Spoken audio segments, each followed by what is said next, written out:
At an abandoned ski resort in Colorado, the mountain went silent after the avalanche. Former Navy SEAL Asher Colby heard only the wind, until one weak bark rose from beneath the snow.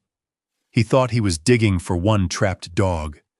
But under the frozen rubble, a German shepherd mother was curled around two tiny puppies, still guarding them with the last of her strength.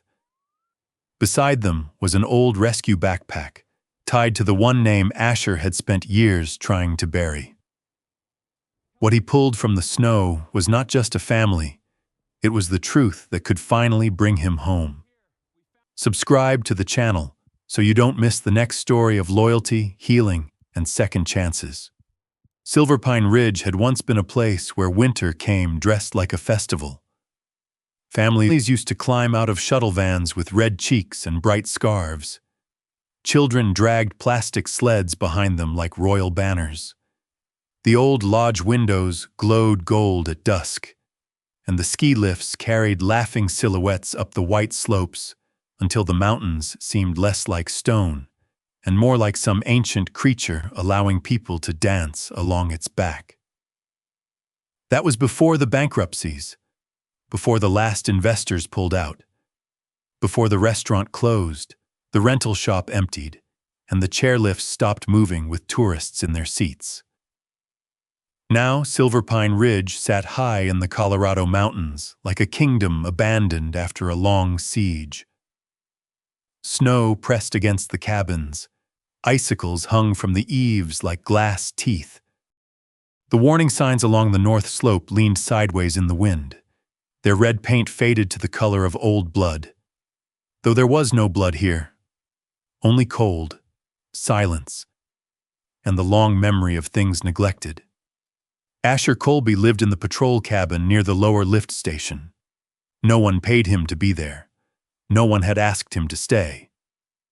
But every morning before dawn, he stepped out into the blue-gray cold with a thermos of black coffee, a rescue radio, and a folded Avalanche map tucked inside his jacket.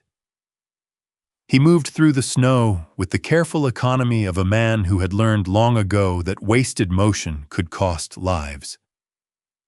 At 43, Asher was built like someone shaped by hard weather and harder choices.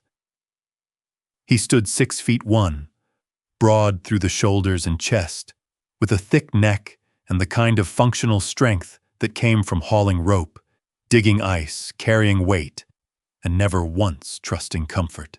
His face was square, his jaw set even when he said nothing. High cheekbones cut shadows beneath his dark gray-blue eyes, and a thin scar marked the outer edge of his right eyebrow, pale against his warm, wind-browned skin. His dark brown hair was clipped short at the sides, heavier on top, always flattened by a wool cap when he came in from patrol. A few silver strands had begun to gather at his temples, though they looked less like aging than frost that had decided to stay. His beard was never more than 2 or 3 days old, dense along the jaw, as if even his face had learned discipline. Most days he wore the same charcoal long-sleeve polo under a faded Navy patrol jacket with a worn Silver Pine Ridge patch on the chest, waterproof black-gray cargo pants, snow boots, brown leather gloves tucked into his belt when not in use.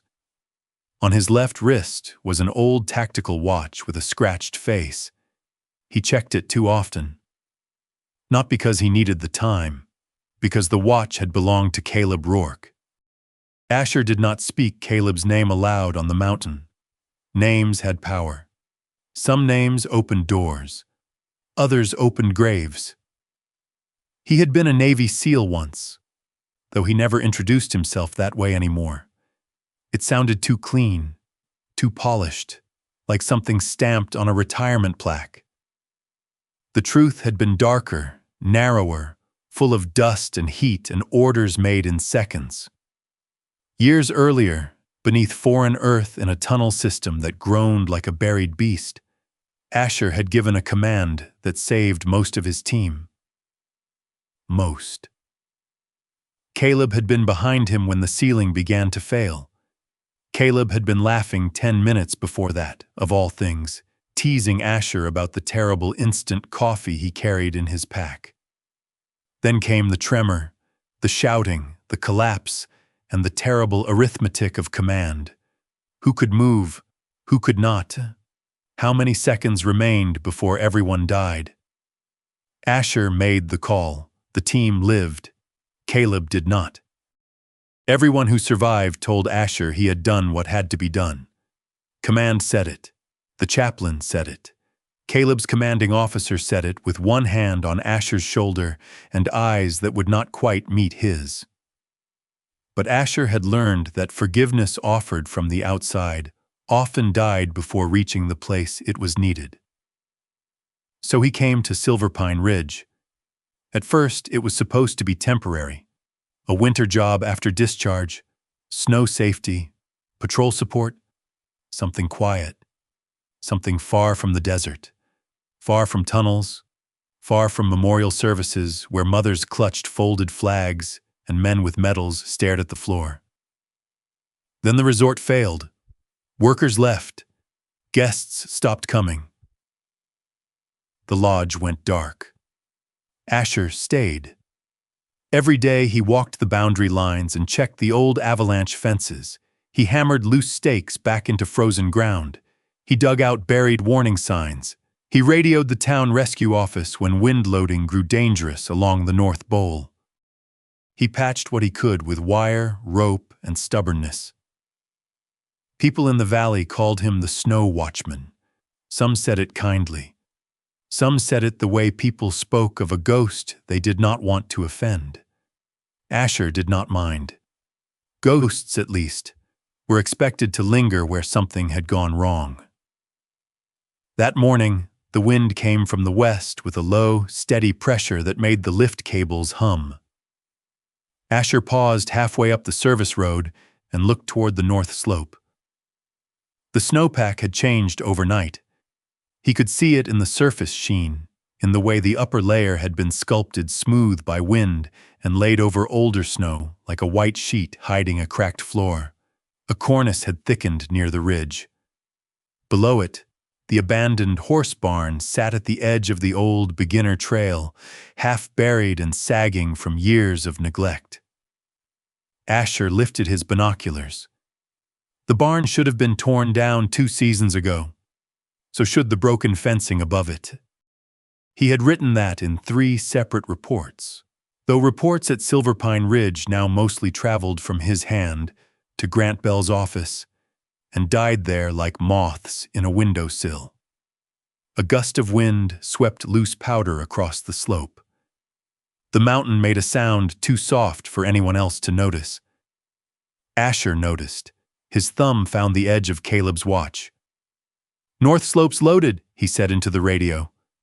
"Possible slide risk above the old horse barn. Market restricted. Nobody crosses that line today." A crackle answered, followed by the voice of Lena Ortiz from the town rescue office. "Good morning to you too, sunshine." Asher looked down at the valley road. A rescue truck was turning slowly through the lower gate. Orange lights blinking against the snow. Lena parked near the patrol cabin 10 minutes later and climbed out carrying 2 paper cups in one gloved hand.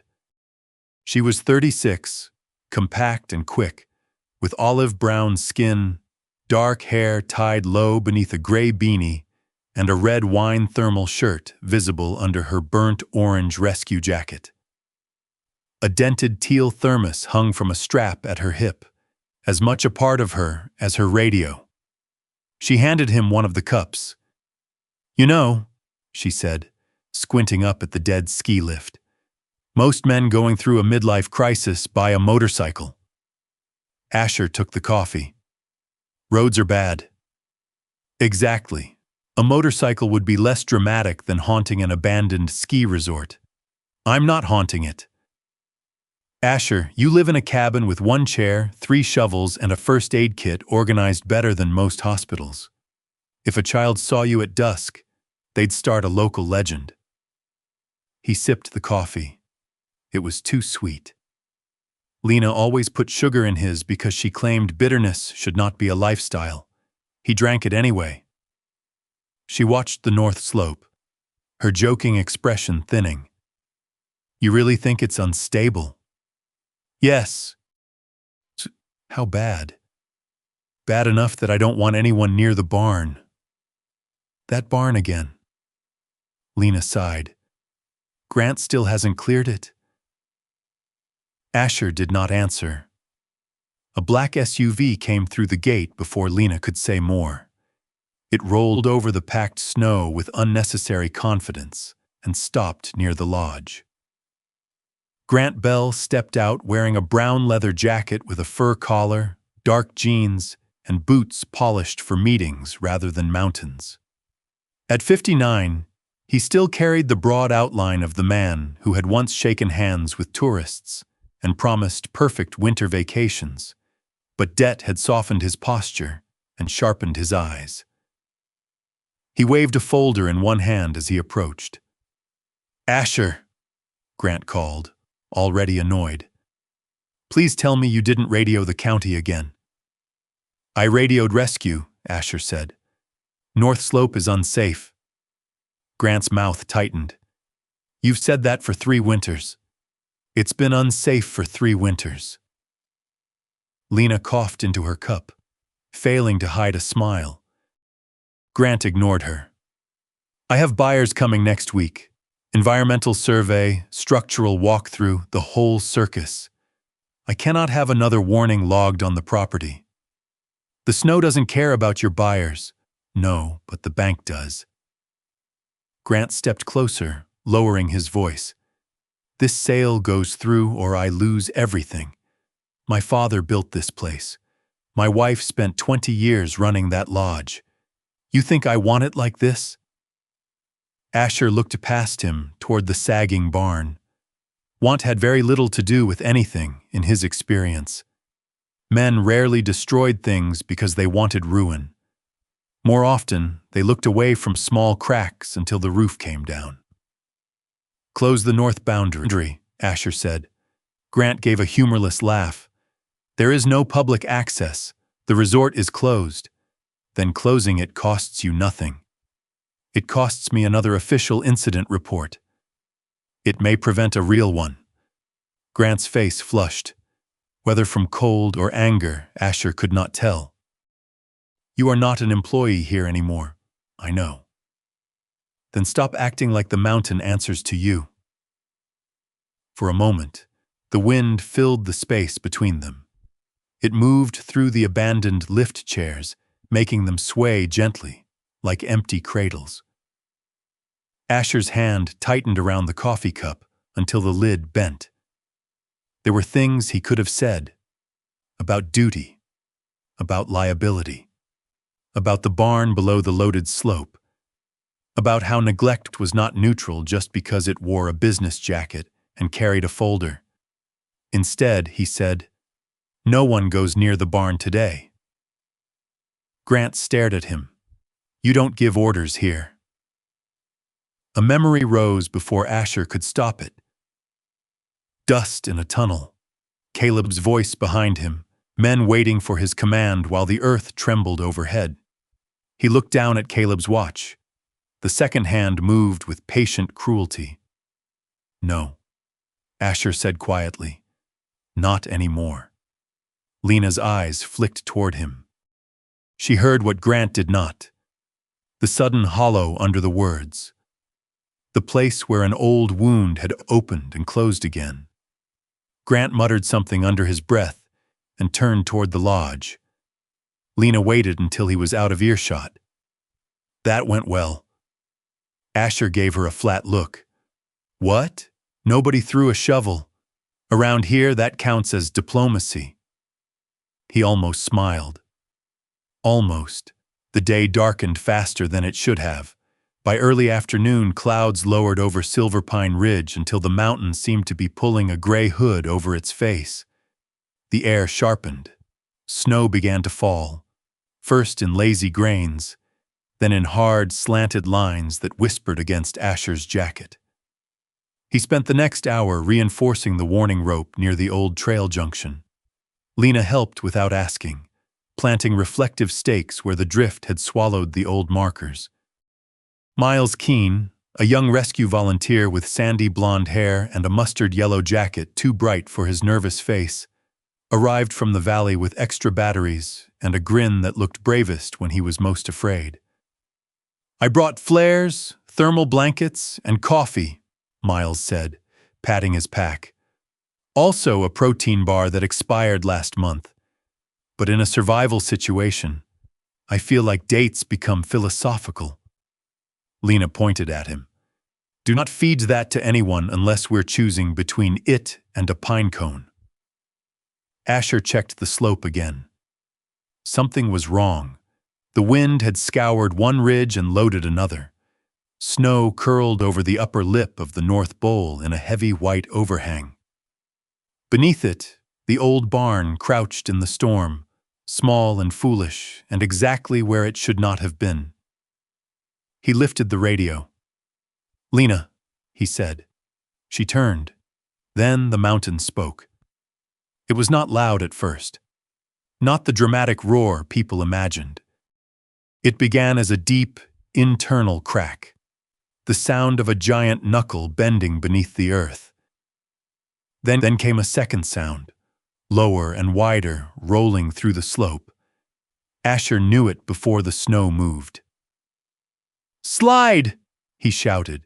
The upper layer fractured across the North Bowl.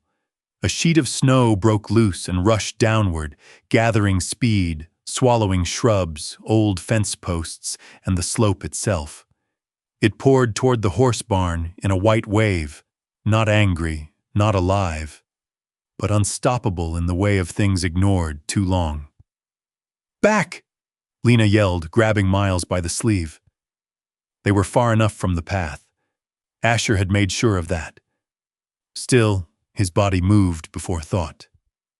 He stepped forward, then stopped, fists clenched, every instinct screaming at him to do something against a force no man could fight.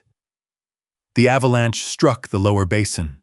The barn disappeared in a burst of powder and splintered wood.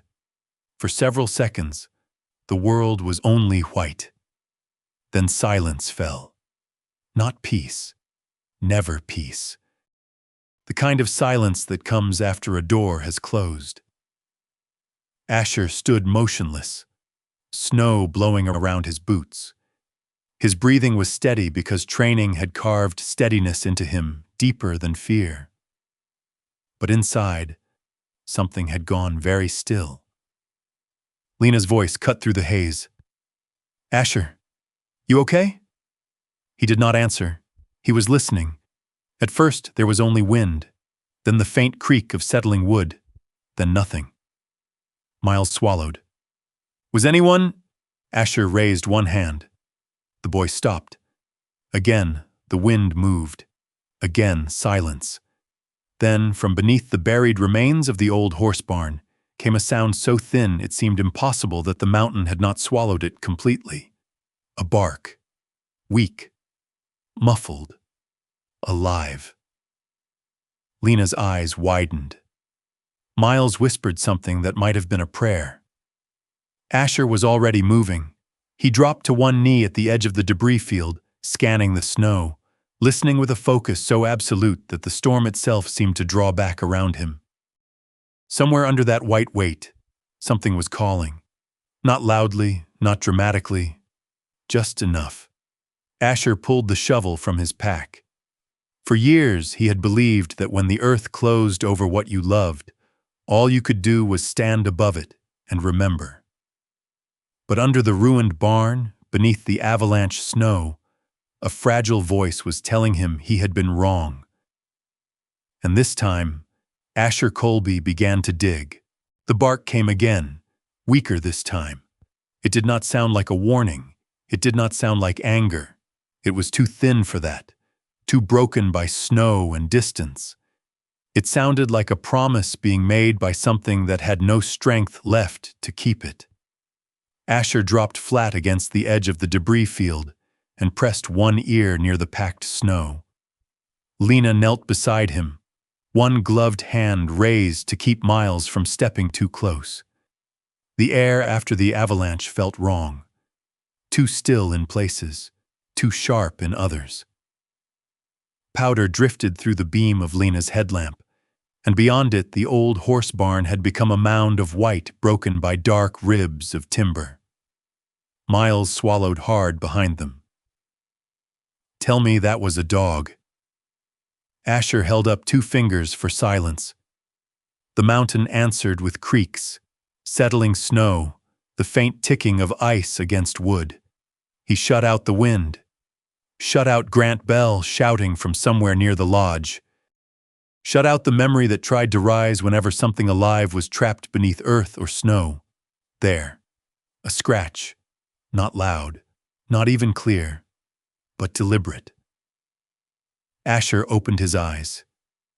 Here. He drove the shovel into the snow, not with panic, but with the slow violence of precision. Every scoop had to matter. Every angle had to respect the weight above the pocket, if there was a pocket. Dig too roughly, and a fragile space could collapse. Dig too slowly, and whatever waited beneath might fade before they reached it.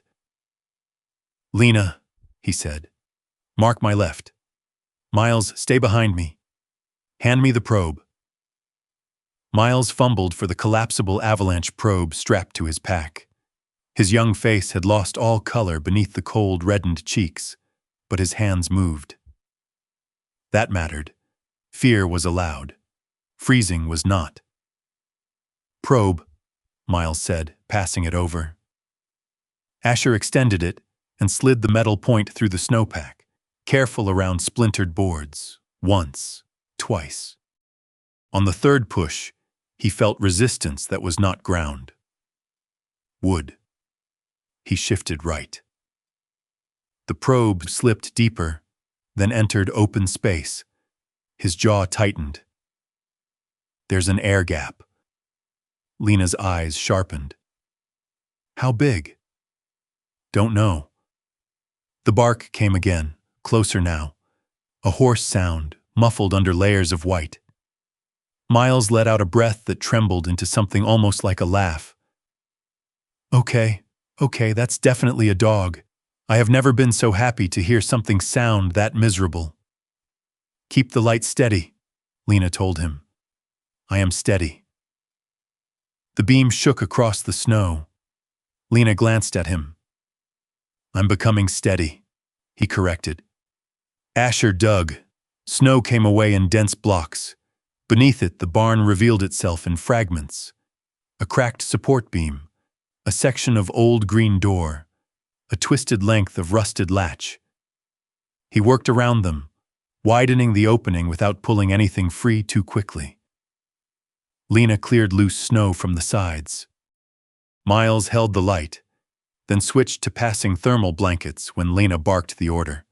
The cold found its way through Asher's sleeves and under his gloves. He barely felt it. All his attention narrowed to the shallow tunnel forming beneath his shovel. Then his glove brushed something softer than wood. Fur. Asher stopped instantly. Lena saw the change in his shoulders. "You got her?" "Maybe."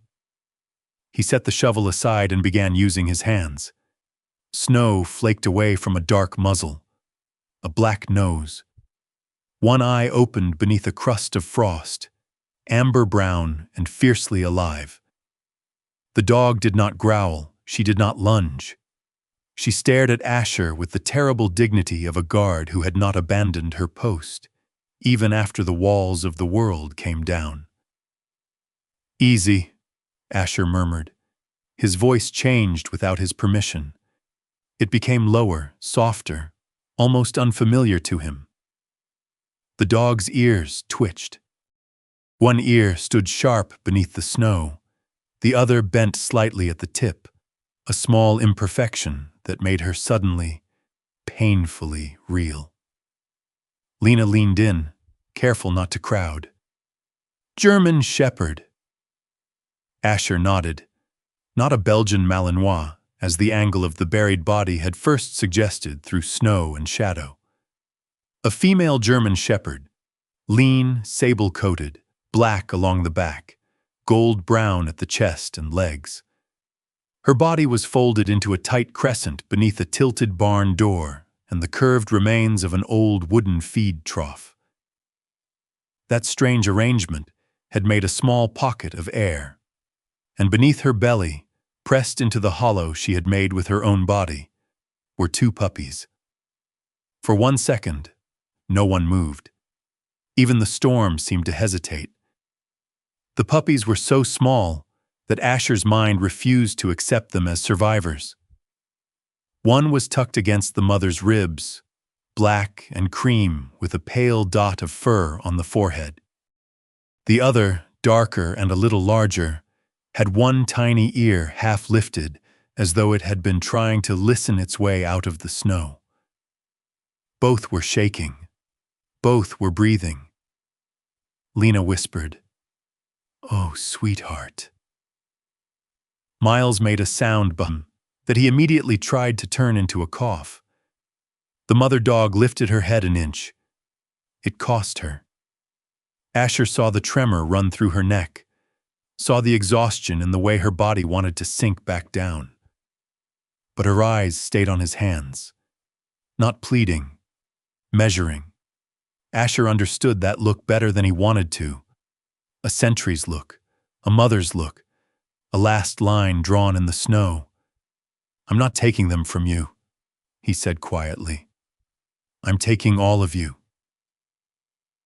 Lena glanced at him, something soft flashing across her face. Asher slid one hand beneath the mother's chest and the other under her hindquarters, pausing whenever she tensed. "Miles, blanket."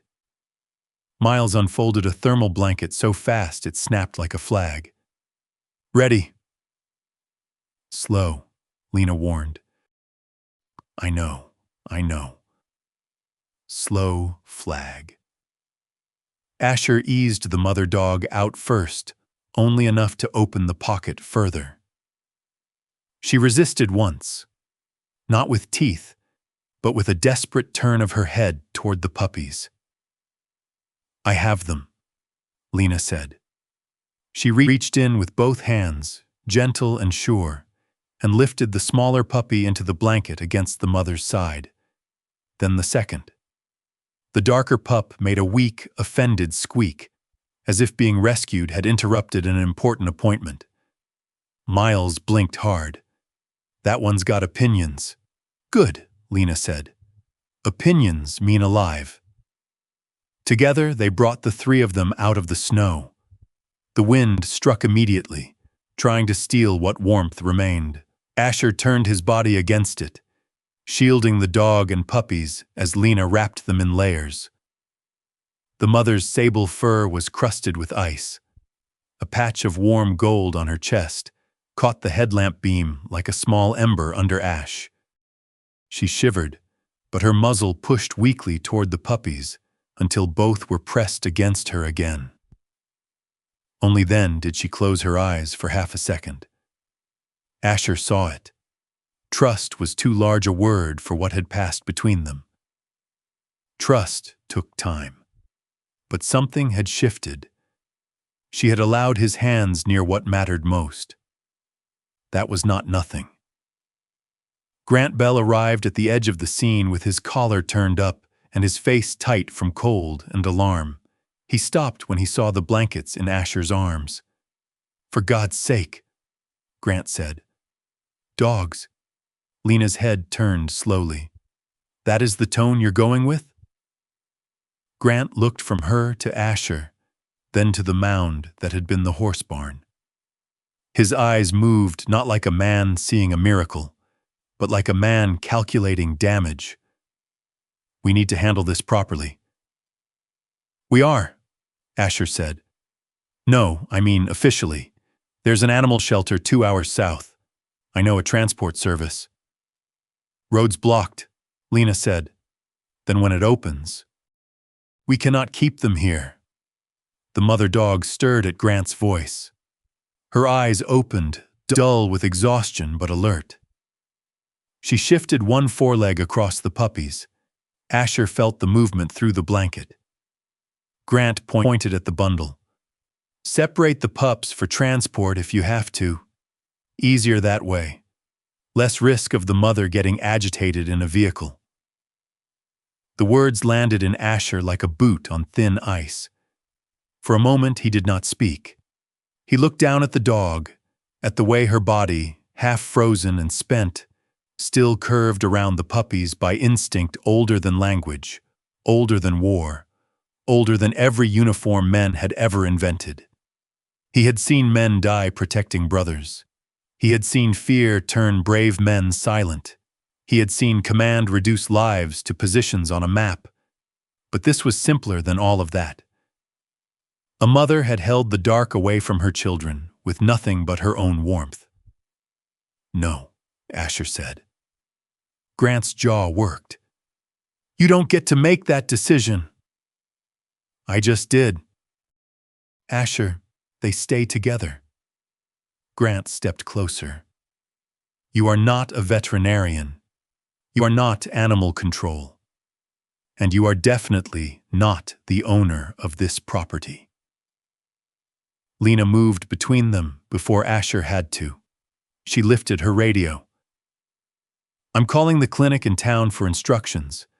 Until a vet says otherwise, nobody separates a hypothermic mother from nursing pups in the middle of a storm because it looks tidy on a transport form." Grant looked at her. This could become a liability issue. Miles, still holding a blanket he no longer needed, muttered, "Pretty sure freezing puppies are already an issue." Grant shot him a look. Miles looked at the snow. "Quiet issue. Sorry." Lena turned away and spoke into the radio, requesting veterinary guidance. Static answered first, then the distant voice of the emergency dispatcher patching through to a clinic below the pass. Asher kept the dog against his chest. She was lighter than she should have been, too lean under the winter-thick coat. Her breathing was shallow but steady. One puppy nosed blindly against her belly. The other seemed determined to climb into the fold of Asher's jacket. He should have been thinking about procedure, about road access, about shelter, about how long until the secondary slide risk cleared. Instead, he found himself thinking of Caleb's last letter, the one Asher had never read past the first page because the handwriting alone had broken something in him. "You always act like staying alive is an accident," Caleb had written once in a note from training, years before the tunnel. "It isn't. Sometimes it's an assignment." Asher had hated that sentence. Now, with 3 small lives wrapped against him, he hated it less. Lena returned, radio still in hand. "Clinic says road down is temporarily closed past mile marker 7. No transport up for at least a few hours, maybe until morning if the wind keeps loading the pass. Instructions are, keep them warm, keep mother and pups together, monitor breathing, don't force food, offer small amounts of water when she's alert, and get them to a vet as soon as the road is safe." Grant exhaled sharply. "So what? We keep them in the lodge?" "No heat," Asher said. Grant hesitated. Lena looked toward the patrol cabin. "Asher has heat." Grant laughed once, disbelieving. "You're taking Avalanche dogs into your cabin now?" Asher adjusted the blanket around the mother's head. "She isn't an Avalanche dog." Lena looked at the barn, then at the hole they had dug, then at the puppies. "Tonight she is."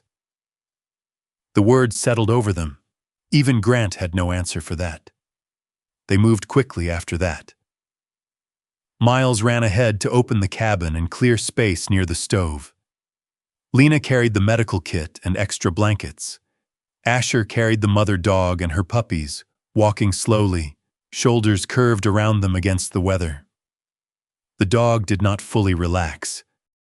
Each time a gust rattled the dead lift chairs overhead, her eyes opened.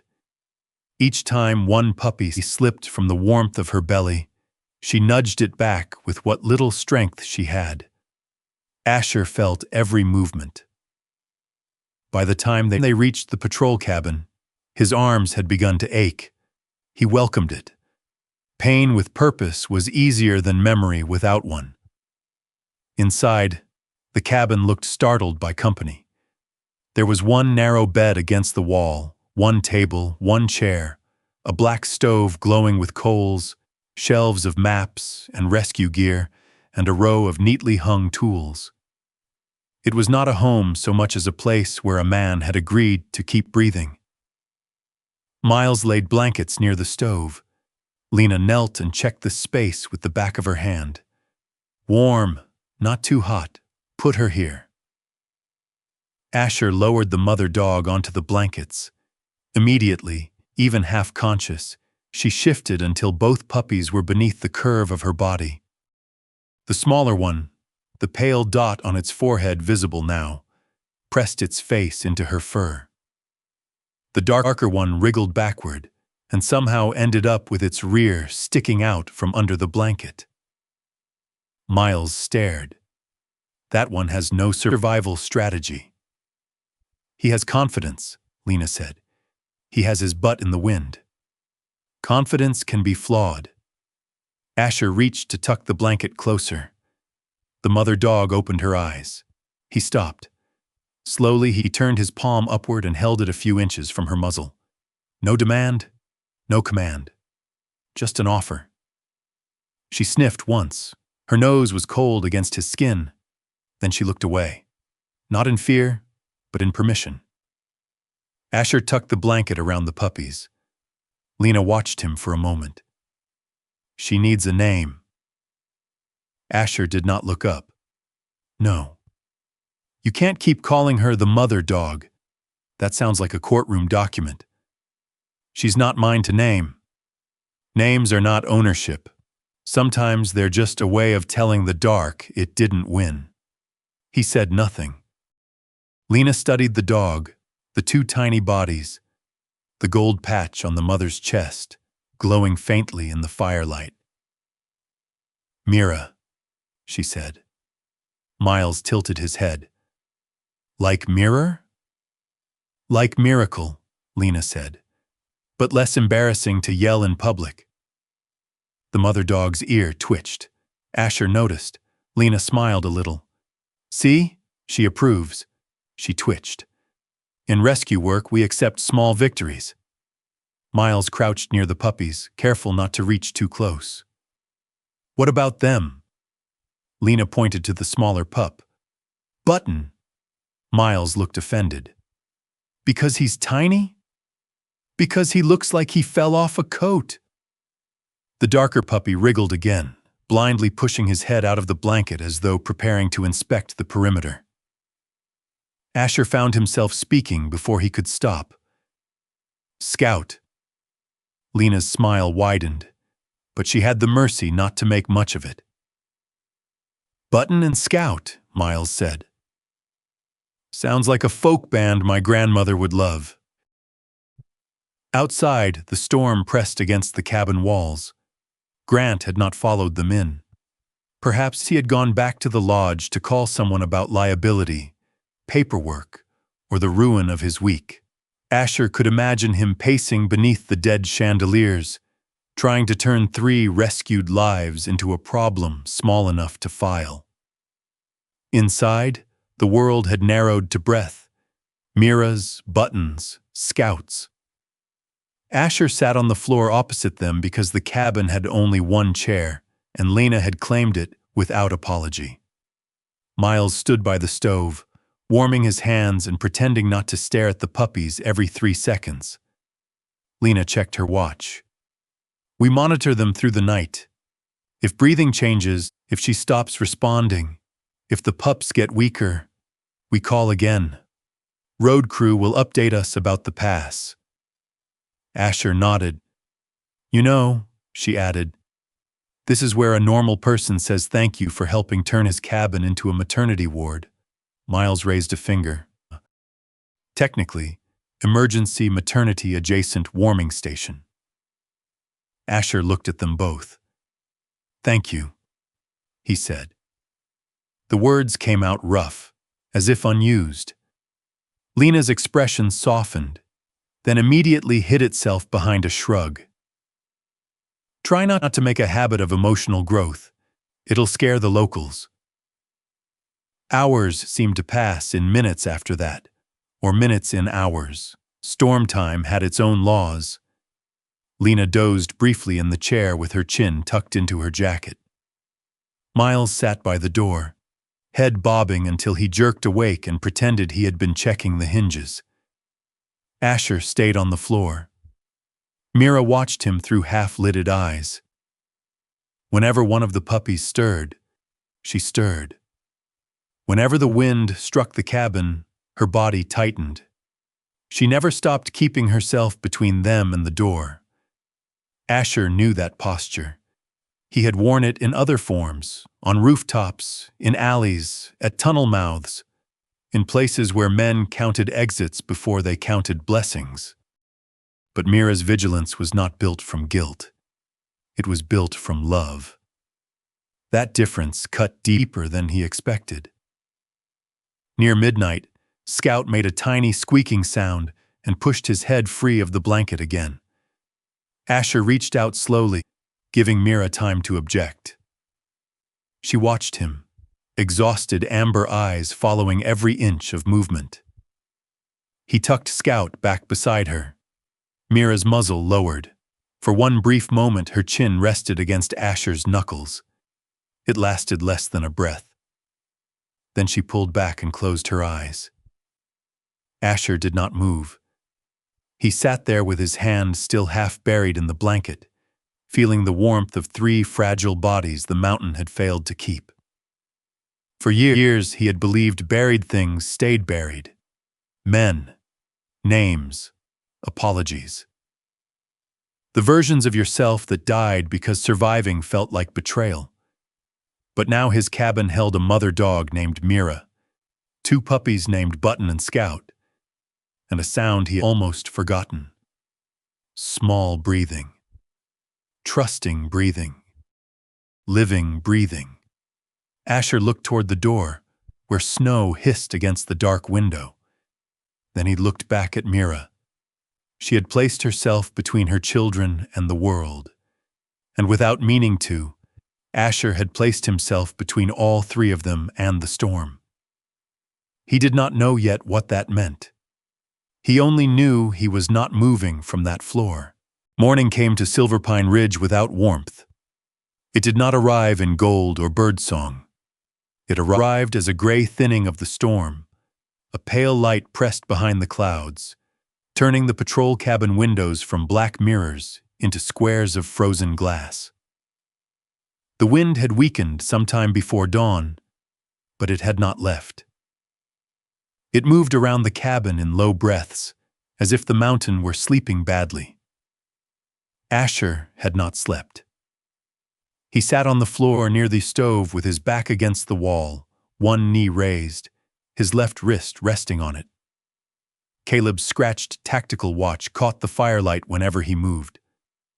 Across from him, Mira lay on a nest of blankets, her sable coat drying in uneven waves, the gold patch on her chest glowing faintly whenever the stove opened its red eye.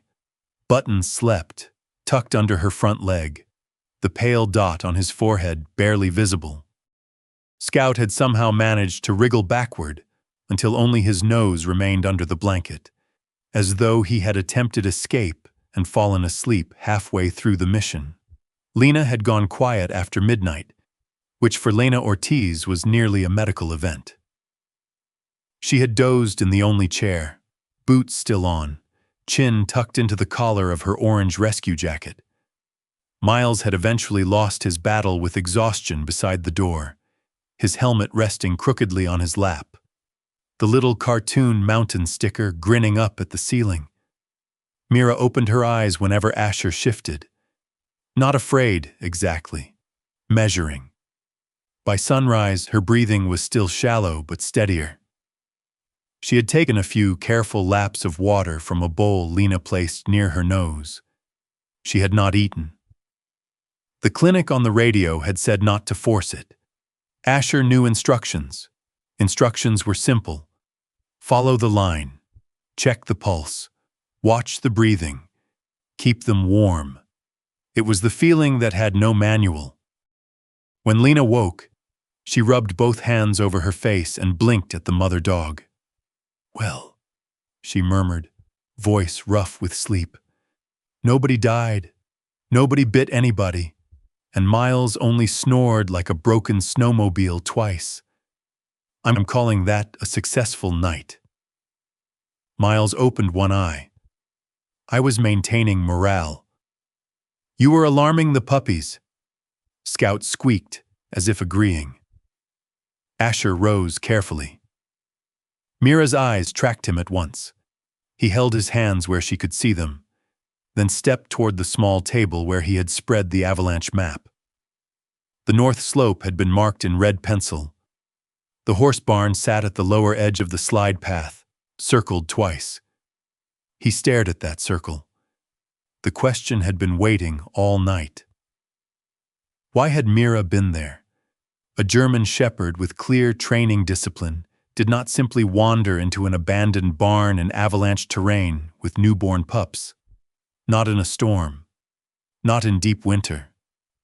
Not without a human failure somewhere behind it. Lena noticed where he was looking. "You're going back." "Yes." "She's stable, not strong." "I'm not taking her." At the sound of his voice, Mira lifted her head. It was a small movement, but it cost her. Her ears pricked, the left one folding at the tip. She looked not at Asher's face, but toward the door.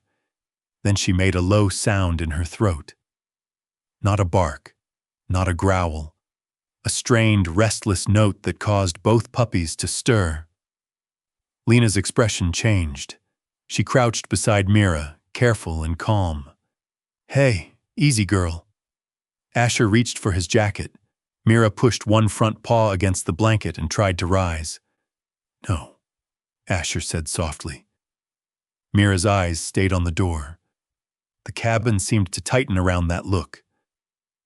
Lena glanced from the dog to Asher. She knows something's out there. Asher's jaw set. Or she thinks her den is still buried. Maybe. Lena touched the blanket near Mira, not the dog herself. But if we leave her here and she panics, that's not better. She can't walk back. She doesn't have to. Lena stood and looked toward the rescue sled folded near the wall. We take her close, not into the debris. We keep her wrapped, keep the pups warm here with Miles. And if she gets stressed, we turn around. Miles sat up too fast and knocked his helmet over. "I'm puppy sitting?" Lena pointed at him.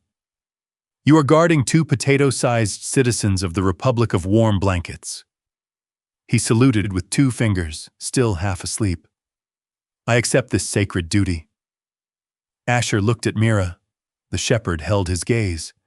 There was no pleading in it, no magical wisdom, nothing that belonged in a campfire myth, just need, recognition, a body too weak to explain what memory still had strength to demand. Asher had ignored that kind of silence once in his life. He was not eager to do it again. "All right," he said.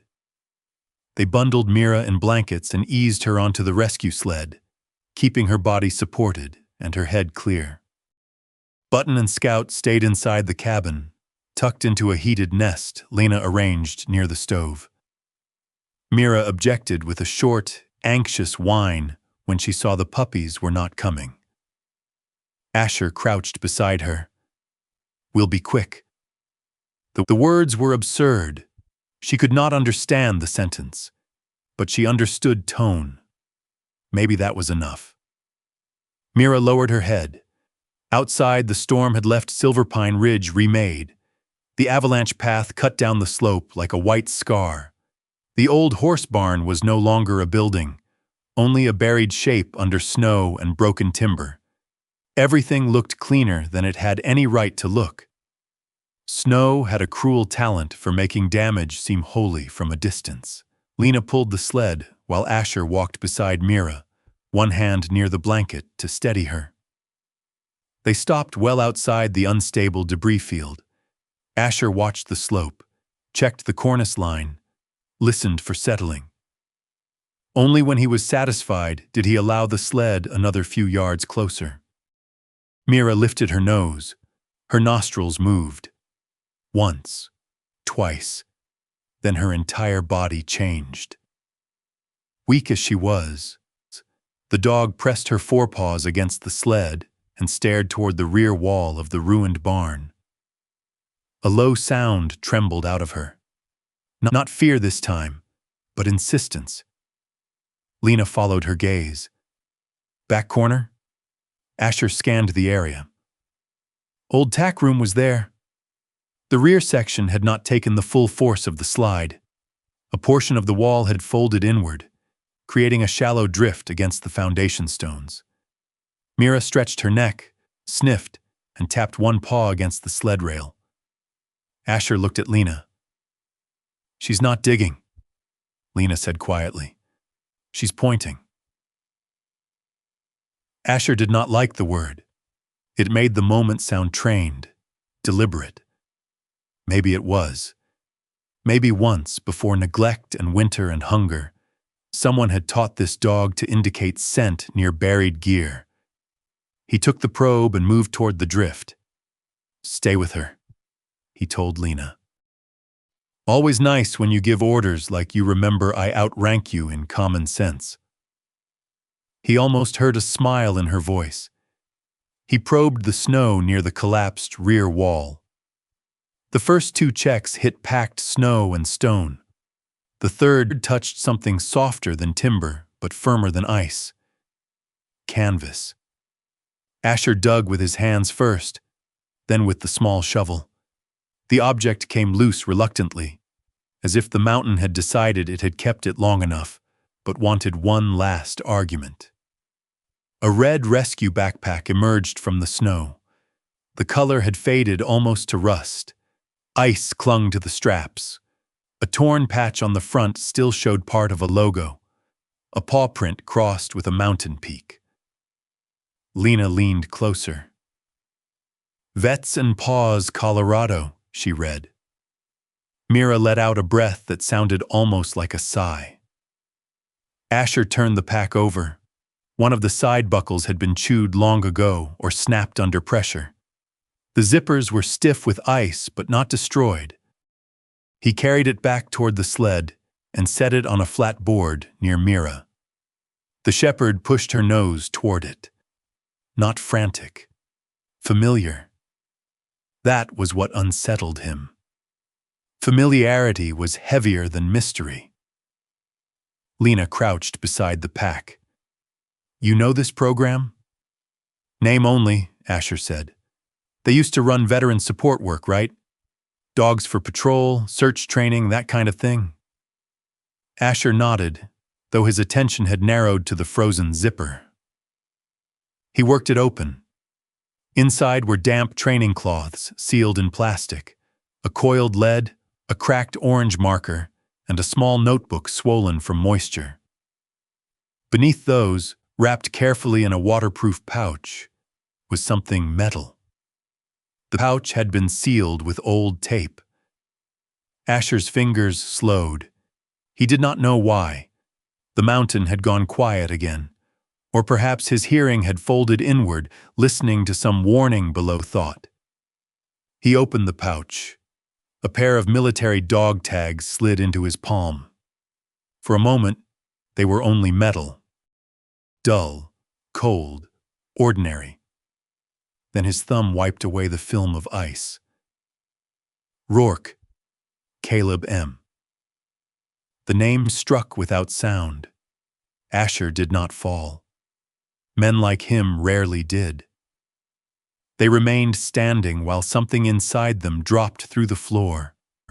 The ruined barn blurred. The snow became dust. The wind became the groan of earth under pressure. Caleb behind him, laughing about coffee. Caleb coughing in darkness, Caleb saying something Asher never fully heard because the tunnel was coming down and command had become a blade in Asher's mouth. Move. That had been the word. Move now, most of them had. Caleb had not. Asher. Lena's voice came from very far away. He looked down and realized his fist had closed around the tag so tightly, the edges bit into his palm. Not enough to draw blood. Enough to remind him he was still standing in Colorado, not under the earth. Lena did not touch him. That was one of the reasons he trusted her. She waited until his breathing returned to something like normal. Who? She asked softly. My teammate.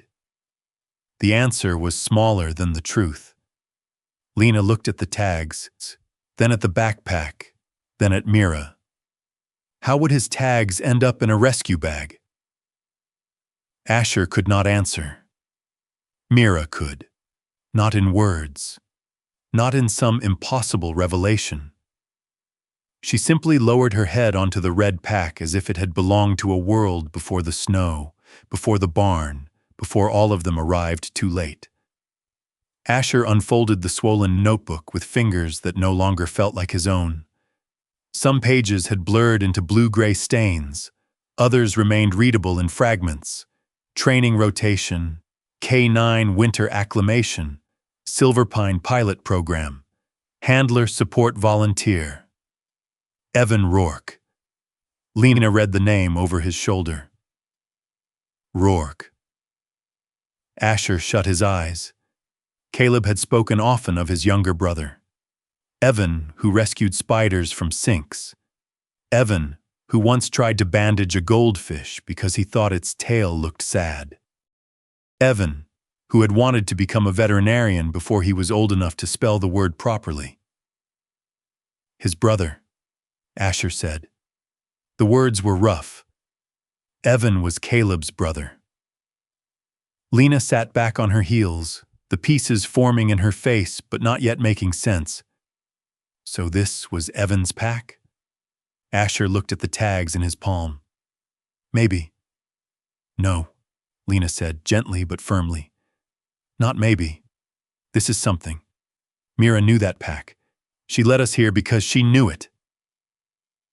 Mira's eyes were half closed, her chin still resting against the faded red canvas. The sight should have been simple, a tired dog with an old bag.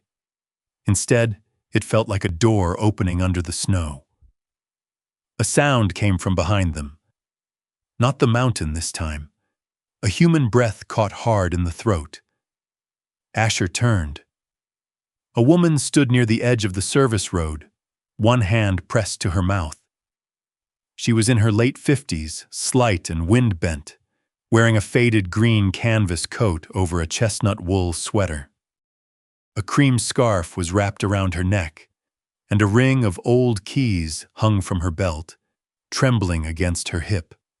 Her chin-length hair, brown threaded with silver, had escaped from beneath a knitted hat. She looked not at Asher, not at Lena, at Mira. "Oh, Lord," the woman whispered. "She made it."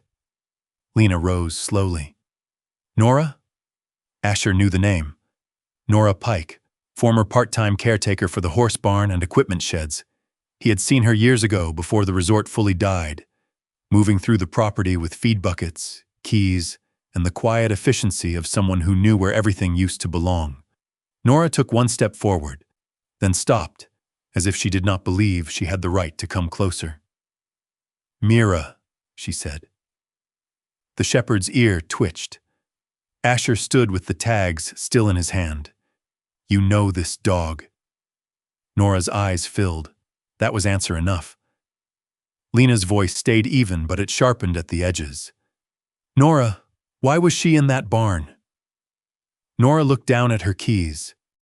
Her hand closed around them until the metal clicked. "I came as soon as I heard about the slide. Grant said no one was hurt. He didn't say..." Her voice broke. "He didn't say she was still here." Asher's body went very still. "Still here," he repeated. Nora flinched, not because he had raised his voice. He had not, because quiet judgment could be colder than shouting. "She was part of Vets and Paws," Nora said.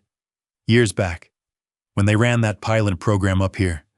Veterans, Avalanche dogs, winter search training. It was good at first. People cared. The dogs were looked after." She wiped her cheek with the heel of her hand, angry at the tears. "Then management changed. Funding got strange. Dogs moved around. Paperwork changed hands. Mira came back here pregnant, temporarily, they said, just until they found a proper placement." "How long?" Lena asked. Nora did not answer immediately. Lena's face hardened. "How long, Nora?" 7 weeks. The number hung in the cold. Asher looked at the buried barn, then at Mira's thin body wrapped in blankets.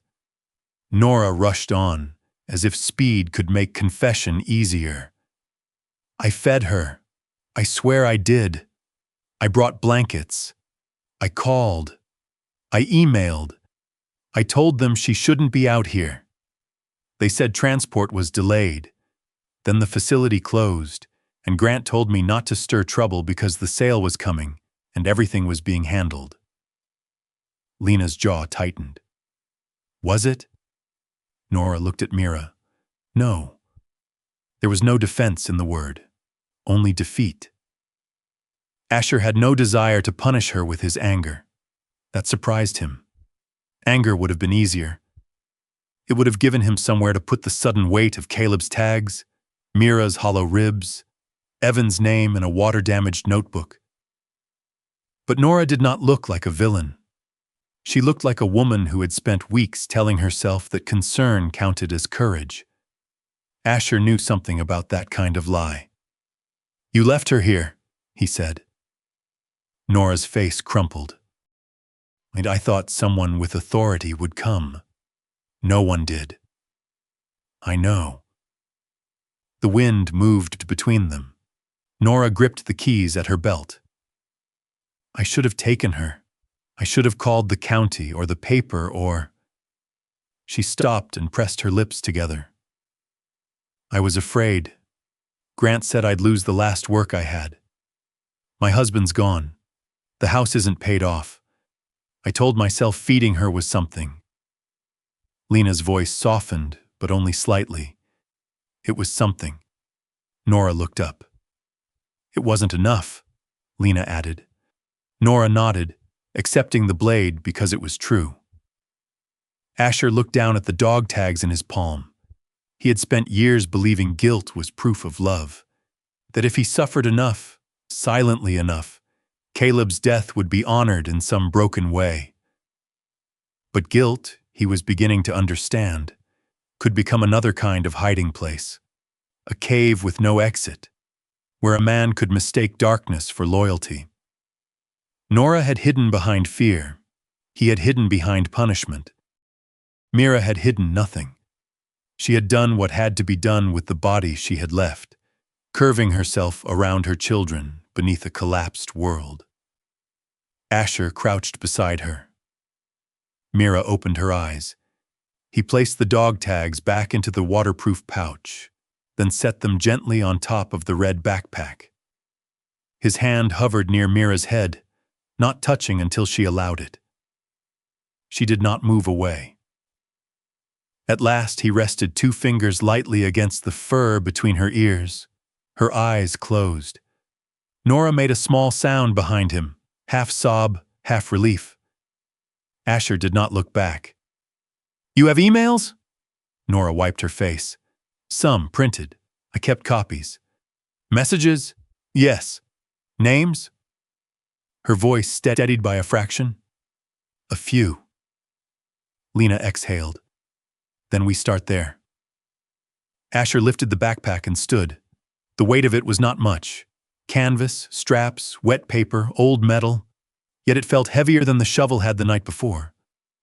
Mira watched it leave the snow. Not with panic now. With recognition completed. They brought her back to the sled. Asher tucked the blanket tighter around her shoulders, and this time she did not measure him quite so sharply. Some line between them had shifted again, not into trust exactly, but into shared custody of something lost.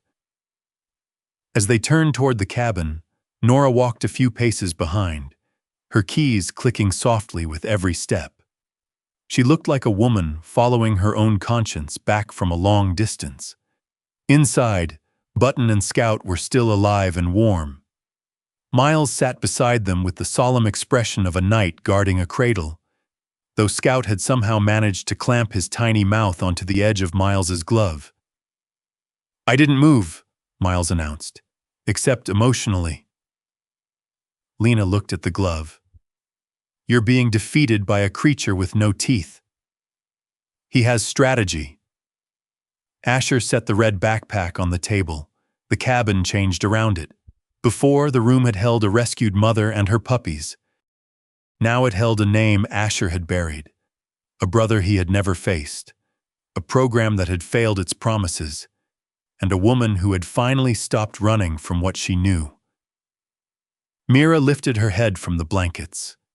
Slowly, with visible effort, she stretched her muzzle toward the backpack. Asher carried it closer and placed it beside her. She rested her chin on the faded red canvas. The puppies slept against her belly. Asher opened his palm and looked once more at the outline the tags had pressed into his skin. Caleb Rourke had been gone for years, but somehow, under avalanche snow and old timber, his name had waited beside a mother dog who refused to abandon her family. Asher stood in the firelit cabin, listening to Mira breathe, and understood with a quiet dread that the mountain had not only given him 3 lives to protect, it had given him back a door he had spent years refusing to open. By noon, the storm had thinned into a fine white dust that drifted lazily over Silverpine Ridge, as if the mountain were trying to pretend nothing had happened. The old lodge stood beyond the patrol cabin with its dark windows and sagging porch, looking less like a building than an animal that had curled up in the cold and forgotten how to rise. Snow clung to the roof in uneven slabs. The sign above the entrance still read, "Welcome to Silverpine Ridge," though the last 3 letters had faded almost completely. Inside Asher's cabin, Mira slept near the stove with the red rescue backpack under her chin. She had chosen that place herself. When Asher tried to move the pack to the table, thinking the damp canvas should dry, Mira lifted her head and watched him with such still, tired focus that he lowered it back beside her. She had not growled. She had not begged. She had simply made it clear that the old bag belonged within reach. Button slept, pressed into the hollow between her front legs. Scout, less respectful of solemn mysteries, had discovered the edge of Asher's bootlace and was attempting to defeat it with his gums.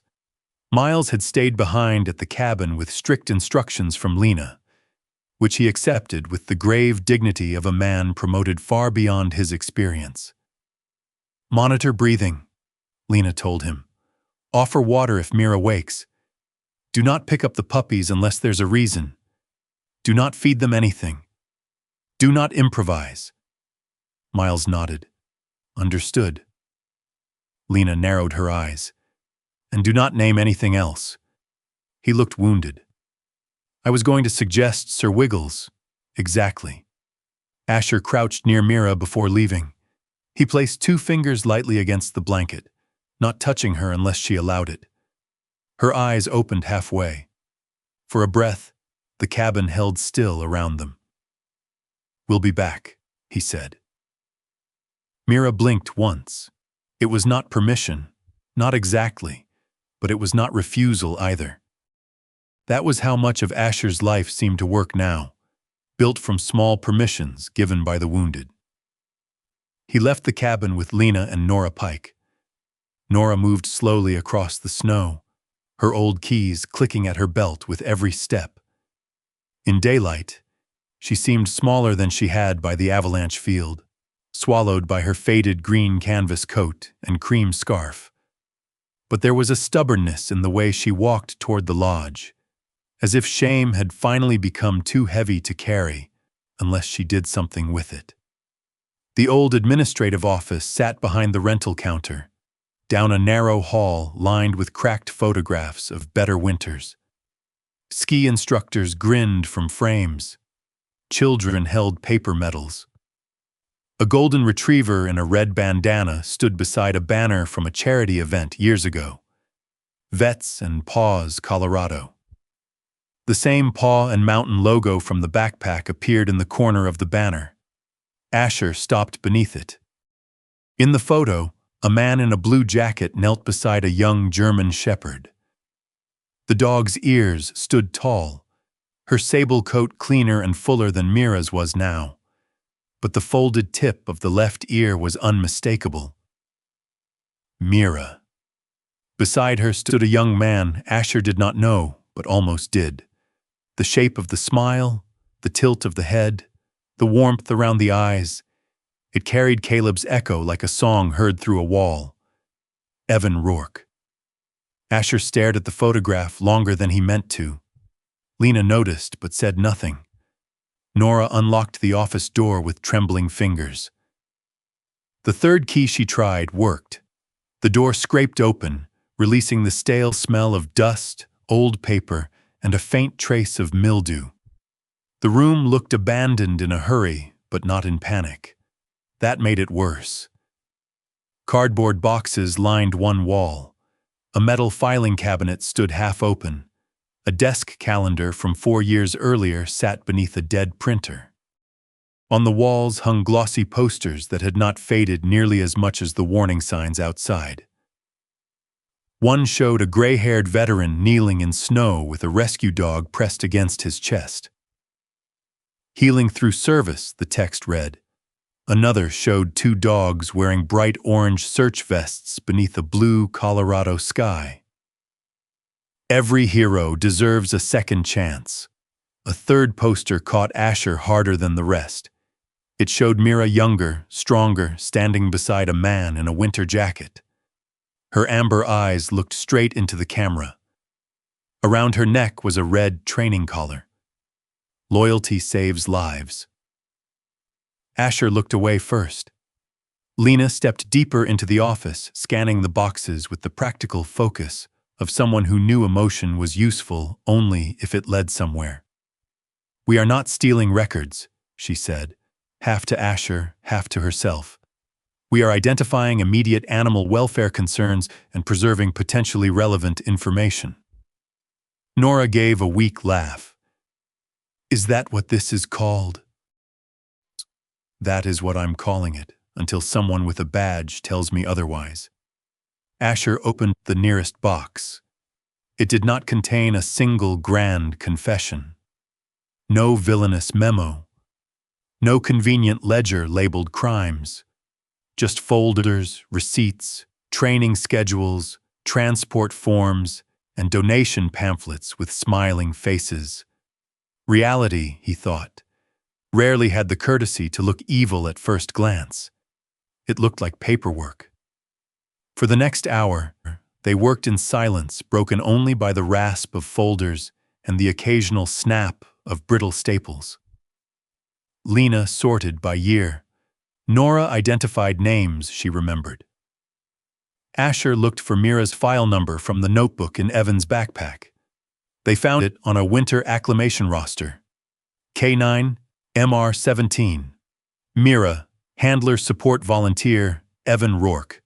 Program location, Silver Pine Ridge. Status, active training candidate. The next form, 2 years later, listed her as transferred to temporary auxiliary housing. Reason, placement pending. 3 months after that, another line appeared. Care allocation reduced pending funding review. Lena read it twice. "Care allocation," she said, voice flat. Nora sank into the chair behind the desk. Dust rose around her. That was when the feed deliveries changed. Asher looked up. Nora folded her hands together, knuckles rough and pale. Before that, they sent proper supplies: food, bedding, medical checks. Then the shipments came late, smaller each time. I called, and they said the donors were being reorganized.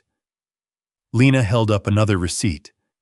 Interesting, because the same month they paid for a video campaign. Nora looked at the paper as if it had accused her personally. Asher took the receipt. Promotional media package. Winter Heroes Initiative. 5 figures. Below it, another invoice showed branded banners, social ads, and donor event materials. He set them side by side with the reduced care allocation form. The difference did not shout. It whispered. That was worse. A person could ignore a shout and claim it was too loud to understand. A whisper required you to admit you had heard it. Nora stood suddenly and went to a lower drawer in the filing cabinet. I printed some emails. I don't know why. Maybe because I thought if I kept proof, then I hadn't really done nothing. Her voice shook on the last word. She opened a folder labeled Barn Auxiliary. Inside were 6 printed emails, folded and refolded until the creases had gone soft. Lena took them carefully. Asher read over her shoulder. Temporary hold approved. Transport delayed until funding clears. Do not escalate to county animal control. Internal placement pending. Avoid creating donor concern ahead of spring campaign. Lena's mouth tightened. Asher felt something cold settle behind his ribs. He had known men who did wrong with rage in their faces. He had known men who did wrong because they enjoyed power. But this was a quieter species of failure. These people had written tidy sentences around living bodies until responsibility became invisible. Nora's hand went to the keys at her belt. They clicked and clicked. I fed her, she said again, but this time the sentence sounded smaller, as though she no longer trusted it to protect her. I brought straw. Blankets when I could. She used to watch the road every time a truck came up. Asher did not answer. He pictured Mira lifting her head at every engine sound, waiting for a handler who never came. Waiting pregnant in an old barn beneath a slope Asher had marked unsafe more times than he could count. Lena looked at him. This is enough to start questions. Not enough to finish them, Asher said. No, but enough that nobody gets to call this an unfortunate accident and walk away. A heavy step sounded in the hallway. Grant Bell appeared in the doorway. He took in the open boxes, the papers on the desk, Nora by the cabinet, and Asher standing beneath the poster of Mira. His face changed in layers. Surprise, irritation, fear, then anger used as a coat over all of it. What the hell are you doing in here? Nora flinched. Lena straightened. Looking for information about a dog found alive under a collapsed structure on your property. This office is not public access. It also contains records tied to an animal welfare concern, Lena said. Possibly several. Grant looked at Nora. You opened this room. Nora's chin trembled, but she did not look away. I had the key. That wasn't my question. No, she said quietly, but it's my answer. Asher watched Grant's hands, not because he expected violence, but because hands told truth earlier than mouths. Grant's fingers flexed around the folder he carried. Bank papers, maybe. Sale documents. His kingdom of debt reduced to pages. Grant stepped inside. You people have no idea what you're stirring up. Asher turned toward him. A dog and 2 puppies were buried because that barn was left under an unstable slope. Grant's face reddened. Do not put that on me. The avalanche was weather. The fence line failed. It's an abandoned resort. You knew the slope was loaded? You tell me that every week. And every week you choose not to fix it. Grant pointed toward the boxes. And this charity mess? That has nothing to do with me. They rented space, they left things behind. I am not responsible for every stray dog and every misplaced file in Colorado. At that, Nora made a small sound. Grant heard it and turned on her. You were told the situation was temporary. Nora looked older suddenly, but also steadier. I was told that because you wanted quiet. I wanted to save this property. Lena's voice cut in. By ignoring a mother dog in your barn? Grant's expression cracked. Not into guilt, not fully, into pressure. You think I don't know what this place looks like? He said. You think I don't see the rot? My father built the first lift with borrowed money and a crew of men who didn't know better than to work through blizzards. My wife ran that lodge until her knees gave out. I have banks calling, buyers circling, half the valley waiting to see whether I sink or sell. One scandal, one county investigation, and it all collapses. Asher looked at him for a long moment. There are things that should collapse, he said. The office went silent. Even Lena did not speak. Grant stared at Asher, breathing through his nose. Easy for you to say. You don't own anything. Asher felt the words hit, but not where Grant intended. He thought of Caleb's watch. He thought of Mira's chin on the backpack. He thought of a cabin with one chair that had never become a home because he had decided he did not deserve one. No, Asher said. I don't. He stepped closer, not threatening, only present. But I know the difference between losing something and offering someone else up to keep it. Grant looked away first. It was a small thing. But in that room, beneath the beautiful posters and the dust, it felt like the first honest movement Grant had made all day. Lena gathered the documents into 3 piles. Mira's records, Vets and Paws financial and transport notes, and property maintenance warnings. We copy these. We preserve originals. We call county animal welfare and the rescue board contact listed here. Grant snapped. You can't just... We can, Lena said. And if you try to remove or destroy records connected to this, I will make sure the sheriff hears about it before lunch. Grant's mouth shut. Miles's voice crackled over Lena's radio. Update from Puppy Command. Lena snatched the radio from her shoulder.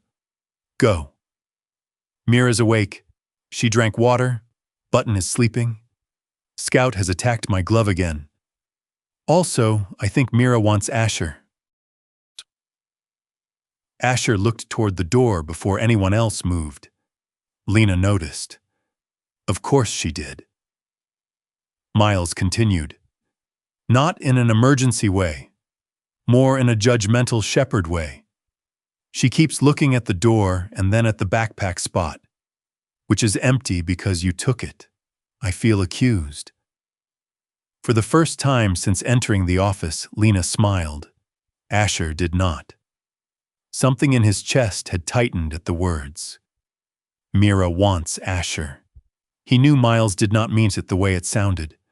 The dog wanted the pack, the familiar scent, the object she had guarded in memory, but the sentence still found a place under his ribs and stayed there. Want was dangerous.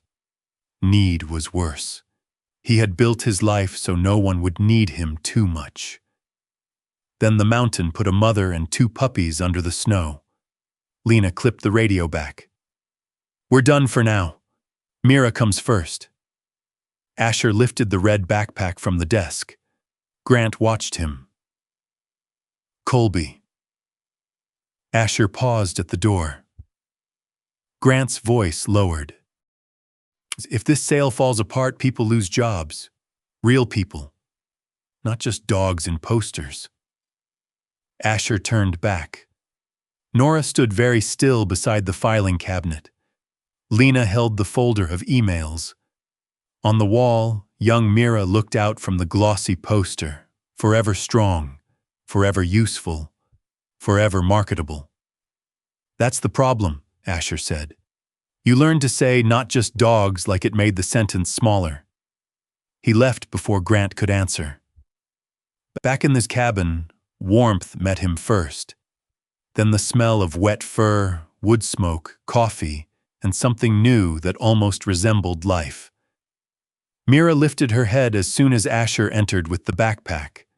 Her tail did not wag. She was too tired for celebration, and she was not the kind of dog who gave herself away cheaply. But her eyes softened when he set the pack beside her. Button slept through everything. Scout released Miles's glove only long enough to sneeze, then resumed his campaign.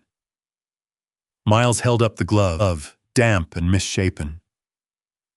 "I may lose the thumb." Lena patted his shoulder. "Your sacrifice will be entered into the record." Asher knelt beside Mira and placed a small bowl of water near her. She sniffed it, then drank a little. This time, when he reached to adjust the towel beneath her shoulder, she did not tense. He noticed. So did Lena, but she wisely pretended not to. Nora stood near the door, hesitant, hands locked around her keys. Mira saw her. For a moment the cabin seemed to hold its breath. Nora took one step forward, then stopped. "I'm sorry," she whispered. Mira only watched her. No forgiveness, no condemnation. An animal did not perform the rituals humans required to survive their own shame.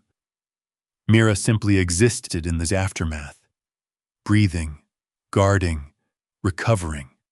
Nora began to cry silently. Asher looked at the woman, then at the dog, then at the papers Lena had laid on his table beside the old Avalanche map. The cabin had become too small for all it now contained. One rescued family, one failed charity, one frightened property owner, one silent woman's guilt, and a dead man's name waiting in a waterproof pouch. Later, while Lena called the county contact from the cabin radio and Nora sorted the emails by date, Asher sat on the floor near Mira. Button stirred, and with blind determination, crawled toward the heat of Asher's hand. The tiny pup pressed his forehead against Asher's knuckles, the pale dot of fur like a mark left by a careful thumb. Asher froze. He had held weapons with less fear. Mira opened one eye. She watched him watching Button. Then slowly, she lowered her head again. Permission. Not grand, not permanent, but real. Asher let Button sleep against his hand. Scout, perhaps offended by the softness of the moment, seized Asher's bootlace and tugged with all the might of a creature smaller than the boot itself. Lena glanced over from the radio. "He's trying to rescue you from fashion." Asher looked down at the puppy. Then, unexpectedly, quietly, he huffed something that was almost a laugh. The sound startled everyone, including him. Mira's left ear twitched. Miles leaned toward Lena and whispered too loudly, "Was that a laugh or structural damage?" "Don't scare it away," Lena whispered back. Asher shook his head, but he did not pull his hand from Button. That evening, Lena found the number almost by accident. She had been cross-checking old program contacts from Evan's notebook against current veterinary listings in the region. Most were disconnected. One belonged to a storage company. Another led to a retired trainer in Utah who promised to call back if he remembered anything useful. Then Lena stopped. Asher. He knew from her tone that the world had shifted again. She turned the laptop so he could see. Rourke Mountain Veterinary Doctor. Evan Rourke Working Dogs, Mountain Response K9s, Cold Weather Emergency Care. Cedar Pass, Colorado. The clinic had opened 3 months earlier on the far side of the pass. Asher stared at the name. Evan Rourke. Caleb's little brother. The boy from Caleb's stories. Now a doctor with a clinic beneath the same mountains where Mira had been left behind. Lena spoke carefully. I'd heard about a new vet down there. Didn't connect the name. Asher said nothing. The room shifted around him. Stove, maps, puppies, red backpack, wet files, Mira breathing under blankets. All of it seemed to lean toward the glowing phone number on the screen.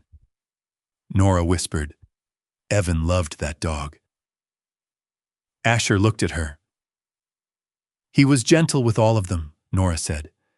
But Mira followed him like sunrise. When he left for school, he made them promise she'd be placed well. Asher's throat tightened. On the floor, Mira rested her chin on the backpack again. The same backpack Evan had carried. The same pack that held Caleb's tags. Lena slid a notepad toward Asher. On it, she had written the clinic number. You don't have to call right now, she said. But they both knew that was only partly true. Asher picked up the paper. His thumb moved, as it always did, to the scratched face of Caleb's watch. He had spent years believing silence was a kind of punishment he deserved. Now, in the cabin's firelight, with Mira watching him and 2 puppies breathing at his knee, silence began to look like something else. Not penance. Cowardice. He stared at the number until the digits blurred. Then he folded the paper once and placed it beside the red backpack. Not calling. Not yet, but no longer throwing it away. Outside, the snow kept falling over Silverpine Ridge, covering the footprints between the lodge and the cabin. Inside, Asher sat beside a mother dog who had kept her family alive under the mountain, and he understood that some debts could not be paid by disappearing. Some could only be paid by answering when the past finally called your name. Mira began to fade after sunset. At first, it was quiet enough that anyone wanting comfort could have missed it. She did not cry out. She did not thrash or fight the blankets. She only turned her head away from the small bowl of water, rested her muzzle against the red rescue backpack, and breathed as if each breath had become a hill she had to climb. Asher noticed before anyone spoke. He had been sitting on the floor near the stove, one hand resting close enough for Button to press his tiny forehead against his knuckles. Scout had finally surrendered his war against the bootlace and fallen asleep with one paw draped over Asher's boot, as though claiming victory through occupation. Mira's breathing changed. That was all. A slight heaviness on the inhale, a pause afterward, a weariness in the lift of her ribs. Asher straightened. Lena was at the table sorting Nora's printed emails into date order. Nora sat beside her, writing names on a legal pad in careful, slanted script. Miles was reheating coffee that had already been reheated once, and now smelled less like coffee than a warning. Asher? Lena asked. He did not answer immediately. He moved closer to Mira and crouched beside her. Her eyes opened halfway.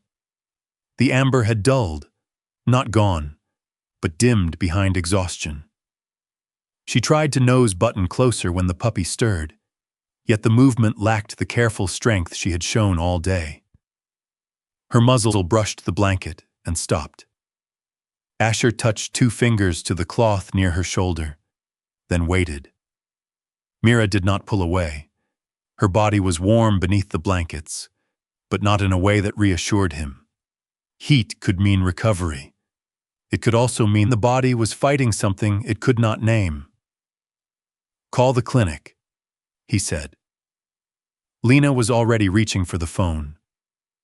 No one joked. That changed the room more than anything. Within minutes, Lena had the emergency line for Rourke Mountain Veterinary on speaker. A woman answered, voice alert despite the late hour, and Lena gave the details with professional calm. Avalanche exposure, mother dog, 2 nursing pups, prolonged cold stress, shallow breathing, low appetite, weakness increasing. The line clicked once as the call transferred. A man's voice came through next. Young, tired, controlled. This is Dr. Rourke. Tell me her gum color if you can check without stressing her. Asher's spine locked. Rourke. The name had been written on a screen, spoken in the cabin, printed in an old notebook, but through the phone, it became flesh, breath, a living man on the other end of the storm. Lena glanced at Asher but did not pause. Stand by. Asher's hand moved before thought, thumb pressing against Caleb's watch. Lena crouched near Mira, calm and slow. Easy, girl. Just a look. Mira allowed it, barely. Lena checked quickly and reported back. Dr. Rourke asked more questions. How long under snow? Had this pups nursed? Any coughing? Any discharge? Could Mira stand? Was the road open? His voice did not waver. It was not cold, exactly. It was disciplined by care. A man who had learned that panic wasted oxygen. Lena answered each question, then the line went silent for half a breath. She needs to come in, Dr. Rourke said. Tonight, if the pass is open at all. This could be hypothermia complications, respiratory infection, exhaustion after nursing under stress, possibly all 3. She may need oxygen, fluids, warming support, antibiotics, monitoring. Keep the pups with her if safely possible. Do not separate them unless transport forces it. Asher closed his eyes for 1 second. Not because he was relieved, because the instruction had landed exactly where he needed it to. Keep the pups with her. Lena asked. Pass report says 1 lane open below mile marker 7. Winds still active. I'll stay at the clinic, Dr. Rourke said. Call when you're 20 minutes out. Asher opened his eyes. On the floor, Mira breathed through another slow climb. He stood. We move now. Nora rose at once. I'll gather the files. You stay here, Asher said. Her face tightened, but he added, keep sorting. If County calls back, you answer. If Grant comes, don't let him touch anything. That gave her a task, a place to put the fear. Nora nodded. I can do that. Miles set down the ruined coffee. I'm coming. Lena looked him over. You sure? Road's ugly. I have been bitten by Scout for 3 hours. I fear nothing. Scout, hearing his name or sensing slander, squeaked from the blanket.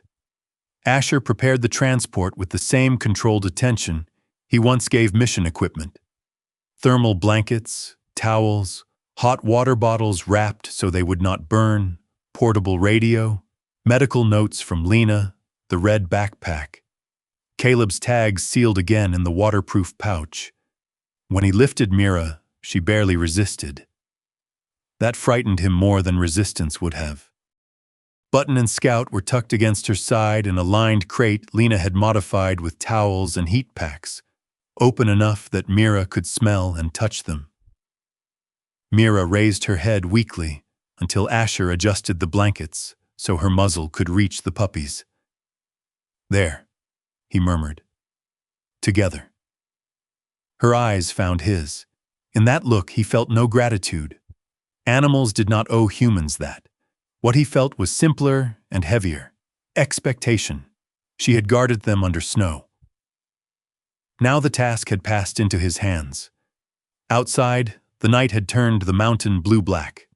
Snow still fell, but lightly, silvering the air in the beams of the truck headlights. Lena's rescue pickup waited near the cabin, engine running, orange roof lights pulsing against the dark like a slow heartbeat.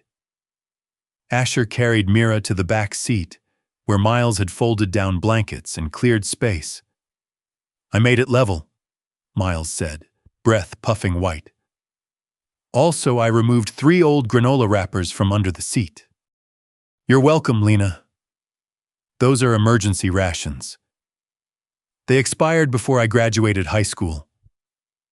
"Then they're historical emergency rations." Asher settled Mira and the pups carefully. Lena climbed behind the wheel.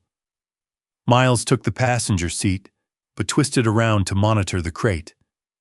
Asher sat in back beside Mira, one hand braced against the side of the crate to keep it steady.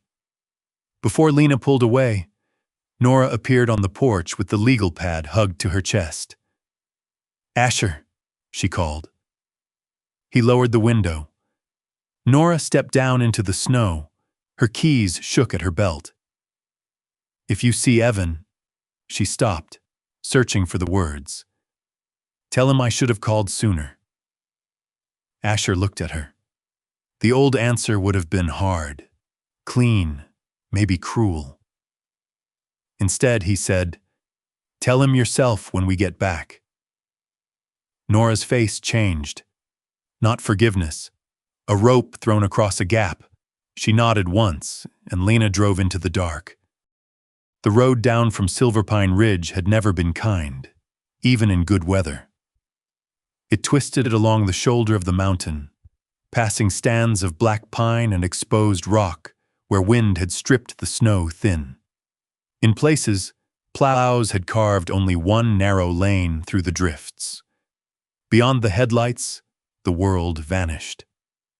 Lena drove with both hands on the wheel, eyes steady. Her humor had gone quiet, stored away for safer ground. The tires crunched over packed snow. Chains rattled softly beneath them. Every few minutes, Miles gave a report. Button moving. Scout breathing steady. Mira's eyes open. Mira's eyes closed. Mira just looked at me like she knows about the glove. Asher kept one gloved hand near Mira's shoulder, not pressing, just present. With the other, he held the waterproof pouch containing Caleb's tags. He had not meant to bring them. Then he had found himself unable to leave them behind. The truck rounded a bend, and the lodge lights disappeared above them. Silverpine Ridge became only a darkness on the mountain, a dead kingdom vanishing into snow. Lena glanced at the rearview mirror. "You still with us?" "Yes." That was not a philosophical question. "I'm here." "Good." She paused. "You don't have to know what you're going to say to him." Asher looked toward the window. Outside, the headlights caught falling snow and made it look like stars were rushing backward. "I should," he said. "No. You think you should because you prepare for everything like life is a breach plan." Miles, facing forward now, wisely pretended not to listen. Lena kept her voice gentle but firm. "This isn't a speech. It's not a hearing. It's a room. He's a person. You're a person. Mira needs a doctor. Start there." Asher looked down at the sleeping puppies. He had spent years preparing for impossible conversations by never having them. "I left," he said. Lena did not ask from where. He answered anyway. "After the funeral, I left. I wrote letters. Burned most of them. Kept one for 6 months. Never sent it." The truck hummed beneath them. "Did the family blame you?" Lena asked. "I don't know." "That's a different wound." Asher's jaw tightened. It was. Blame could be fought, denied, accepted, carried, but not knowing had become a fog he could shape into any punishment he needed. In that fog, Caleb's parents hated him. Evan hated him. The world quietly agreed that Asher Colby had lived one life too many. He had built a sentence and lived inside it. Mira shifted, and Scout made a small sound. Asher steadied the crate. The motion pulled a memory loose. Caleb, at 29, sitting on a gear crate, holding a crushed protein bar and talking about his kid brother, as if Evan were both a genius and a stray animal who needed supervision. "He cried over a sparrow once," Caleb had said, grinning. "Whole backyard funeral. Little cross made from popsicle sticks. My mom thought someone's grandfather died." Asher had laughed then. He remembered that laugh now with a kind of disbelief. There had been a version of him who laughed easily beside Caleb, a version who thought grief was a storm other people survived. "What happened to the sparrow?" Asher had asked. Evan claimed it blinked during the ceremony and ruined the mood. So he dug it back up, took it inside, and fed it with an eyedropper for 3 days. Caleb had shaken his head, smiling with fierce pride. Bird lived. Evan told everyone resurrection was possible if you ignored instructions. The memory opened inside Asher so warmly and suddenly that it hurt worse than the cold ones. Caleb had loved his brother. Not in the heroic, polished way people spoke at memorials, in the ordinary way. Teasing, protective, exasperated, proud. And Asher had never told Evan that. Never told him Caleb's face changed when he said his name. The truck slowed near mile marker 7. Ahead, a county plow idled with hazard lights flashing. A worker in reflective gear waved them through the open lane. Snowbanks rose on both sides taller than the hood. Lena rolled down her window. "Pass holding?" she called. "For now," the worker answered. "Don't stop unless you enjoy becoming part of the scenery." Miles gave a small thumbs up. Encouraging. They continued. The road narrowed. For several minutes, no one spoke. Asher listened to Mira breathe. Each breath was still there. That became the prayer. Not words. Not promises. Breath. When the truck finally descended below the worst of the pass, the snow changed to wet flakes. Trees opened. A few scattered houses appeared in the darkness, windows glowing amber. Civilization looked almost indecent after the mountain. Too warm, too casual, as though not everyone understood that a whole world could be balanced inside one blanket-lined crate. Lena called the clinic when they were 20 minutes out. Dr. Rourke answered on the first ring. "We're coming in from the north," Lena said. Mother still weak, breathing labored but responsive. Pups alive and warm. "I'll have oxygen ready," he said. "Side entrance. Lights will be on." The clinic sat at the edge of Cedar Pass beneath a row of dark pines, small and square, with a peaked roof and a wooden sign lit by a single lamp. Rourke Mountain Veterinary. Working dogs. Mountain response, K9s, cold weather care. Warm yellow light spilled across the snow from the side entrance. Someone had shoveled the walkway recently. Not perfectly.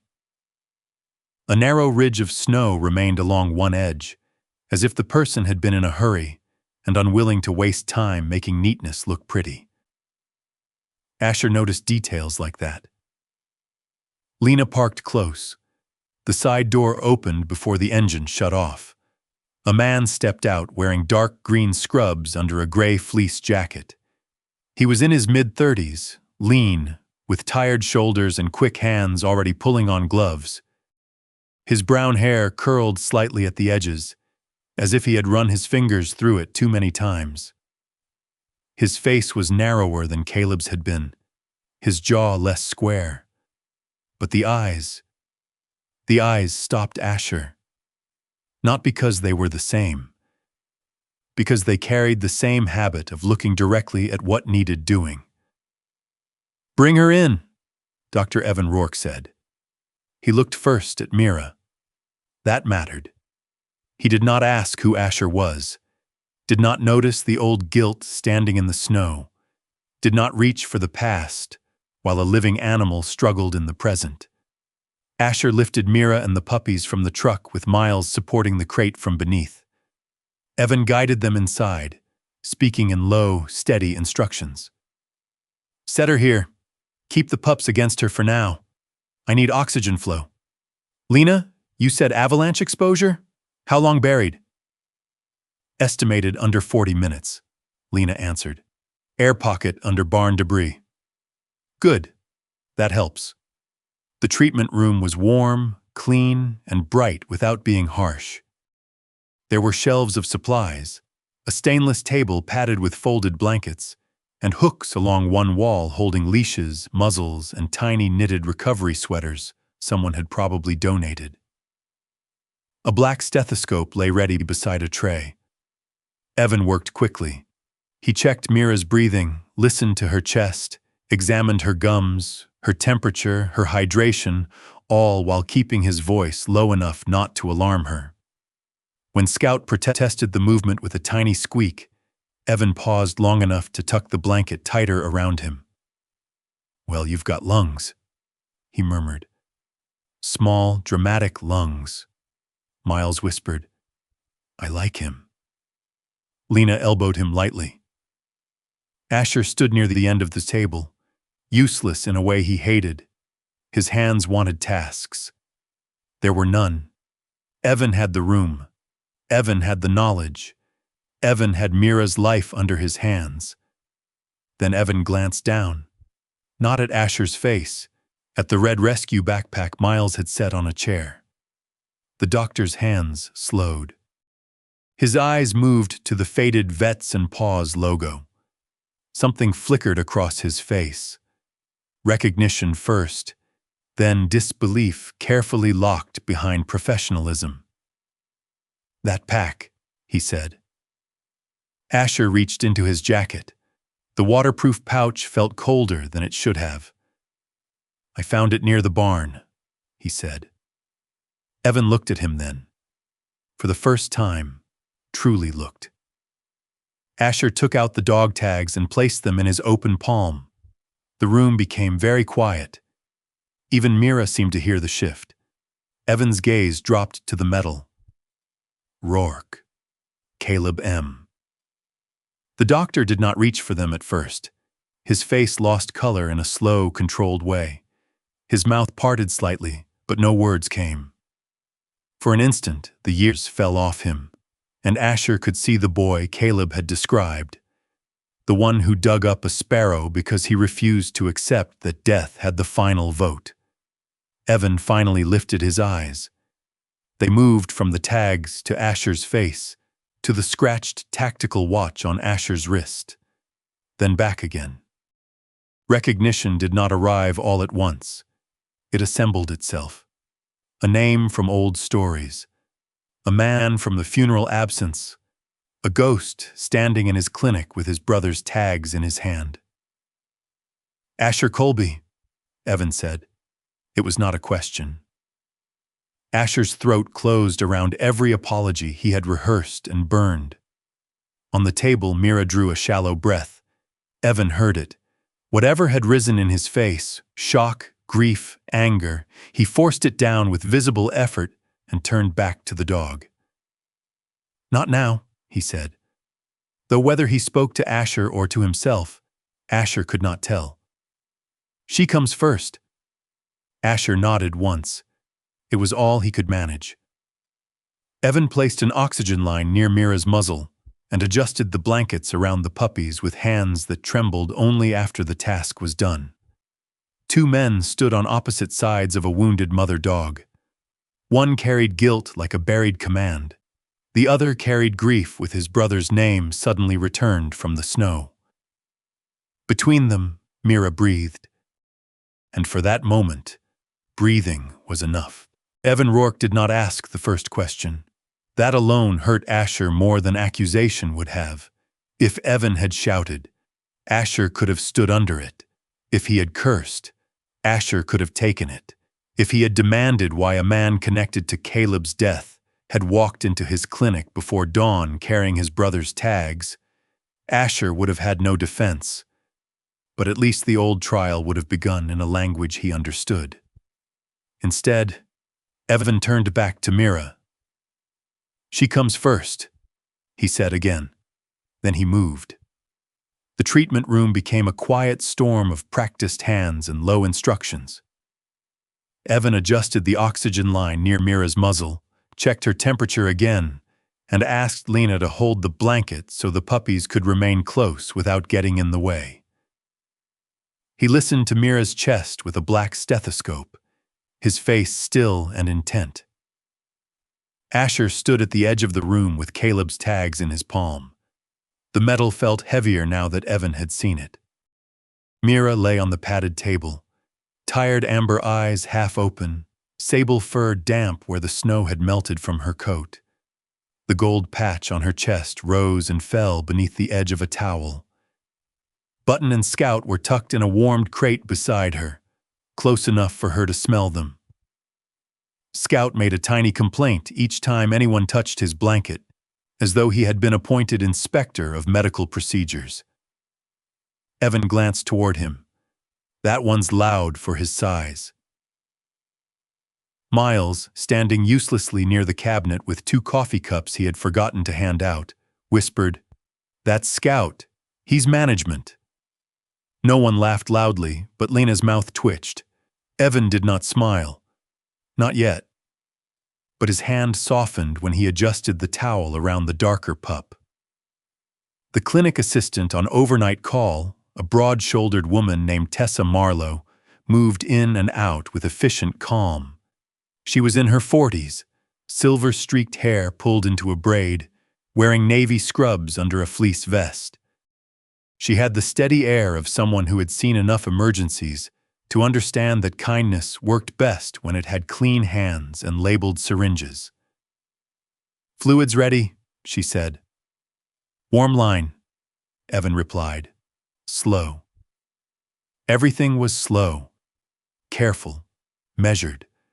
That made it worse for Asher. Battlefields had noise, orders, impact, dust, urgency that allowed no room for thought. This room had warm lights, soft paw-print blankets, a wall calendar with dogs in ridiculous hats, and the unbearable patience of healing. There was nowhere for guilt to hide. Lena touched Asher's sleeve and guided him toward the hallway. "Let him work." Asher resisted for half a second, not because he disagreed, but because walking away from a room where life hung uncertain felt too much like another tunnel. Then Mira's eyes shifted toward the puppies. Evan saw it. "Bring them with him," he said without looking up. "I need space around her chest. Keep them warm. I'll call when she's stable enough." Asher looked at Evan. The doctor's face remained turned toward Mira. Still, the instruction had been given to him. A task. Asher took the warmed crate carefully and followed Lena into the hallway. The waiting area of Rourke Mountain Veterinary was small and built for storms. Rubber mats covered the floor. Leashes hung beside the door. A row of chairs faced a wall of framed photos. Search dogs, old farm dogs, sheep dogs, retired canines with cloudy eyes and gray muzzles. Each had a name written beneath it in black marker. Asher sat with the crate on his lap. Button slept immediately. Scout stared at him with one half-raised ear and the solemn distrust of a tiny judge. Miles finally remembered the coffee. "I got these from the machine. One says dark roast, one says mountain blend. I suspect both are hot disappointment." Lena took one. "That's your brand." Miles handed the other to Asher. "I've never seen a Navy SEAL held hostage by 2 puppies before. I want to say it's inspiring, but mostly it's confusing." Asher looked down. Scout sneezed. The sound was so small that something in Asher's chest twisted. "He's warm?" Asher asked. Lena leaned over and checked the crate. Warm. Breathing. Yes. Button. Also breathing. He nodded once. Lena sat beside him, unusually quiet. Her orange rescue jacket looked too bright in the soft clinic light, like a flare set down in a chapel. "You did right getting them here," she said. Asher kept his eyes on the puppies. "We should have moved sooner." "No, we moved when the road opened and the vet told us to. That's not the same as waiting too long." Asher did not answer. For him, time had only two shapes, before the collapse and after it. In every story he had told himself, there was always a second where he should have moved faster, chosen better, seen sooner, saved more. The treatment room door remained closed. Behind it, Evan worked on a dog that had once known him. That thought sat in the hallway like a fourth person. After nearly an hour, the door opened. Evan stepped out, pulling off one glove. His face looked older than it had when they arrived. Not in years, but in burden. He had rolled his fleece sleeves up to his forearms, and a thin leather cord was visible at his neck, disappearing beneath his scrub top. "She's stable for now," he said. Asher stood too quickly, crate in hand. "For now," Evan repeated, not unkindly. "Her temperature is improving. Breathing is still rough, but oxygen is helping.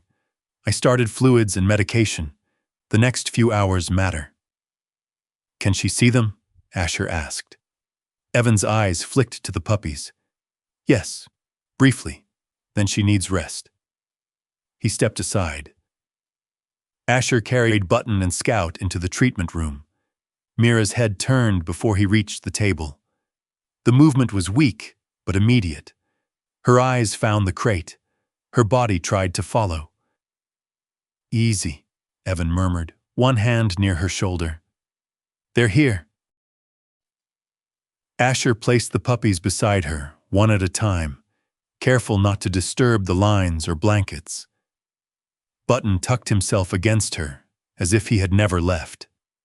Scout protested once, then found the warm hollow near her foreleg, and became suddenly, miraculously, quiet. Mira lowered her muzzle to them, her eyes closed. No one spoke. The room held that moment like a candle shielded from wind. Asher looked across the table. Evan was watching Mira, but his expression had changed. The professional mask had cracked just enough for grief to show through. "She was one of the first," Evan said. His voice was low. Lena and Miles stayed near the doorway, silent now. Evan touched the faded red backpack, which sat on a chair beside the table. "Mira. We used to call her the serious one. The others would chase balls, bark at snowmobiles, steal gloves. Mira watched everything. If you dropped a lead in the wrong place, she'd stare at you like she was disappointed in your life choices." Miles whispered, "I knew she had that energy." Evan almost smiled. Almost. He looked at this backpack. "I carried that pack every weekend the winter after Caleb died. Vets and Paws had a pilot program here. Veterans, rescue dogs, mountain response training. I was 21 and thought grief was a thing you could work hard enough to outrun." Asher felt the words enter him quietly. "I kept Caleb's tags in the inside pouch," Evan continued. "My parents had the official set. Those were the ones he gave me before his last deployment. Said if I was going to spend my life saving every half-dead animal in Colorado, I needed a little steel in my pocket." His mouth tightened. "I lost the pack during a training weekend before I left for school. Or I thought I lost it. Then the program changed hands. New director, new priorities. I was told Mira had been placed with a certified team. I believed them." The last sentence carried shame. Asher knew that tone too. He looked at Mira and her pups. Nora says they held her here. Evan's jaw flexed. Nora called me once, months ago, left a message. I was in Denver finishing a rotation. By the time I called back, the number didn't connect. I should have pushed harder. Lena said gently. You didn't have the whole picture. Evan's eyes stayed on Mira. People keep saying that like it changes the outcome. The words could have belonged to Asher. For a moment, the two men stood on opposite sides of the same wound, separated only by a dog who had refused to let her family disappear. Evan turned then, not to Lena, to Asher. The room seemed to lower around them. You were there, Evan said. Asher did not pretend to misunderstand. Yes. With Caleb. Yes. Evan's eyes moved to the watch on Asher's wrist. That was his? Asher looked down. He took mine before the mission. Said mine made me look like a man who trusted alarm clocks. Evan made a sound. Not a laugh, not grief. Something torn between the two. He did that. Took things and renamed them as improvements. Asher swallowed. The first apology rose in him. It was not enough. None would be. I gave the order, he said. The room stilled. Lena lowered her eyes. Miles looked at the floor. Tessa, from the far counter, quietly stepped out and closed the supply cabinet without a sound. Asher kept his gaze on Evan because to look away now would be another kind of leaving. We were under the ridgeline, Asher said. The tunnel started shifting. 2 men were injured forward. Caleb was behind me helping move equipment. I had seconds to choose. If we stayed, we all went under. I ordered the team out. Evan did not move. Caleb was still inside when the second collapse hit, Asher said. I tried to go back. His voice roughened, and he hated it. Not because he wanted to sound strong, but because emotion felt like an attempt at defense. I was dragged out. That part doesn't matter. What matters is I gave the order. Your brother died after it. Evan's face had gone very pale. For a long time he said nothing. The oxygen machine hummed beside Mira. Scout shifted in his sleep. Finally, Evan spoke. We never got that version. Asher's chest tightened. We got words, Evan said. Official words. Structural instability, mission necessity, heroic sacrifice. The kind of sentences people use when they want a family to stop asking how a person became a folded flag. Asher absorbed it. Each word. Deserved. My mother asked if he was alone, Evan said. Asher's eyes burned. He forced the answer out. No. Evan's jaw trembled once. Asher continued, because this mattered more than shame. He was talking until the dust took the radio. He knew we were there. He knew we were trying. Evan closed his eyes. A tear slipped down his cheek, but he did not wipe it away. My father hated you for a while, Evan said. Then he hated command. Then he hated himself for needing someone to hate. My mother just waited for a letter from you. The sentence struck harder than anger. Asher could not breathe around it. I wrote, he said. Evan opened his eyes. I wrote 12, burned most, kept 1, never sent it. Why? Because I was a coward. Because if your family forgave me, I would have to live. Because if you hated me, I would have deserved it. Because silence let me punish myself without asking whether it punished you too. Asher said the only version that fit inside his mouth. I thought you had enough pain without mine. Evan's expression changed then. Not softening, sharpening. That wasn't your choice to make. Asher nodded once. No, he said. It wasn't. Evan stepped back from the table, rubbing one hand over his mouth. Anger came now, delayed but clean. You disappeared, he said. Do you understand that? Caleb talked about you like you were family. Then he died, and you became another locked door. We didn't know if you blamed yourself, blamed him, blamed us, or just wanted us erased. Asher took it without moving. Evan's voice broke on the next line. My brother trusted you. I know. No, Evan said. You don't get to use that like punishment. He trusted you. That means something besides guilt. The words hit a place in Asher no blade had reached. Evan turned away, breathing hard, then reached under the collar of his scrub top and pulled out the leather cord. A small metal tag hung from it, not a military dog tag, but a private engraving. Caleb M. Rourke. Keep the living moving. Evan held it in his palm. He wrote me a letter before that deployment, he said. He wrote everybody, I think. Mine said if something happened, I wasn't allowed to turn grief into a shrine and live inside it. His mouth twisted. I ignored that for a while. Asher looked at the words. Keep the living moving. Caleb had always said things like that, half joke, half commandment, as if wisdom needed to sneak in wearing muddy boots.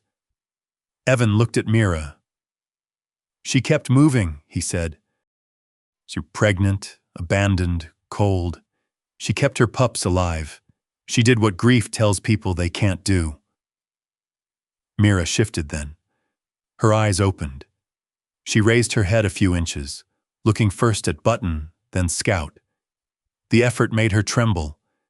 Evan moved instantly, anger vanishing beneath training. Easy, girl! Mira ignored him with the stubborn dignity of mothers everywhere and nudged Scout closer. Then her gaze moved toward Asher, not demanding, including. Asher stepped forward before he understood why. He cupped one hand near Button to keep the puppy from sliding against the blanket edge. Evan steadied Mira's shoulder. Their hands worked in the same small space, not touching, but close enough that both men felt it. Mira lowered her head again once the puppies were tucked against her. Her breathing evened. The room exhaled. Evan looked at Asher's hand near the pups, then at his face. Something passed between them then. Not forgiveness. Not yet. But recognition. They had both spent years orbiting the same absence. One had vanished into mountains. One had buried himself in work. Both had mistaken endurance for healing. Mira did not care about any of their careful human ruins. She only cared that her family was together. That simplicity humbled them both. Evan reached toward the red backpack and took Caleb's tags from the pouch. He held them for a long time. Then he offered them back to Asher. Asher shook his head. They're yours. They were in your hand when they came back. They're your brother's. Evan looked at him. He was your brother too, wasn't he? Asher's composure failed, not dramatically. There was no collapse, no sobbing confession. His face simply broke in one place, the way ice breaks under spring water before anyone hears it. Evan saw it. The anger in him did not vanish. It made room. He stepped around the table. For a moment, neither man moved. Then Evan put one arm around Asher. Asher stood rigid at first, body trained against surrender. Then the breath left him in a long, silent shudder, and he gripped Evan's shoulder with the careful force of a man, afraid that if he held too tightly, he would damage what had taken years to reach him. I'm sorry, Asher said. The words were not large enough. He said them anyway. I'm so sorry. Evan's eyes shut. I know. It was not absolution. It was not a clean ending. It was a door opening 1 inch in a wall both men had built from pain. Behind them, Scout sneezed again. Miles from the doorway whispered, "That felt emotionally timed." Lena covered her mouth with her hand. Evan let out a breath that almost became a laugh and stepped back, wiping his face with the heel of his hand. "Your puppy has terrible bedside manners," he said. Asher looked down at Scout, who had already fallen asleep again. "He's not my puppy," Asher said automatically. Every person in the room looked at him. Even Mira, somehow, seemed unconvinced. Asher sighed. Outside, snow continued to fall over Cedar Pass, softening the road, covering the tracks that had brought them there. Inside the clinic, beneath warm lights and the steady hum of oxygen, Mira slept with Button and Scout tucked against her. 3 small flames protected from the winter. Asher stood beside Evan Rourke, Caleb's name between them no longer buried, no longer locked away. The past had not forgiven anyone, but for the first time in years, it had allowed them to stand in the same room and breathe. Mira did not heal like a miracle. She healed like weather, slowly, unevenly, with better hours and difficult nights, with small returns that no one would have noticed unless they had learned to measure hope in inches. The first morning she lifted her head without trembling. Asher stood beside her kennel at Rourke Mountain Veterinary and forgot how to speak. Evan noticed, of course. He was checking Mira's breathing with the stethoscope. Dark green scrub sleeves pushed to his elbows, his face tired but steadier than it had been the night Asher arrived with Caleb's tags in his hand. "She's improving," Evan said. Asher nodded. Evan glanced up. "That means you can breathe too." "I am." "You're doing that thing where your face disagrees with your lungs." From the corner, Miles whispered, "I've seen it. It's unsettling." Lena, leaning against the wall with her teal thermos, took a sip and said, "That's just his normal expression. The mountains filed a permit for it." Asher looked at all of them, then down at Mira. The German shepherd lay on a thick blanket with Button tucked close to her belly, and Scout attempting to climb over his brother's head. Mira's left ear, the one with the folded tip, twitched at the sound of their voices. The gold patch on her chest rose and fell more evenly now, a small ember no longer buried in ash. She was not fully well, but she was still here. That was enough to begin. The investigation into Vets and Paws, Colorado began without sirens or spectacle. There was no dramatic arrest in the snow, no confession shouted under a stormy sky. The truth entered the world through scanned files, phone calls, signed statements, and people who finally stopped letting tidy phrases bury living failures. Lena contacted County Animal Welfare and the Rescue Board liaison. Evan added his old volunteer records, training notes, and the identification numbers from Mira's early file. Nora brought every printed email she had saved, each one folded so many times the paper had softened at the creases.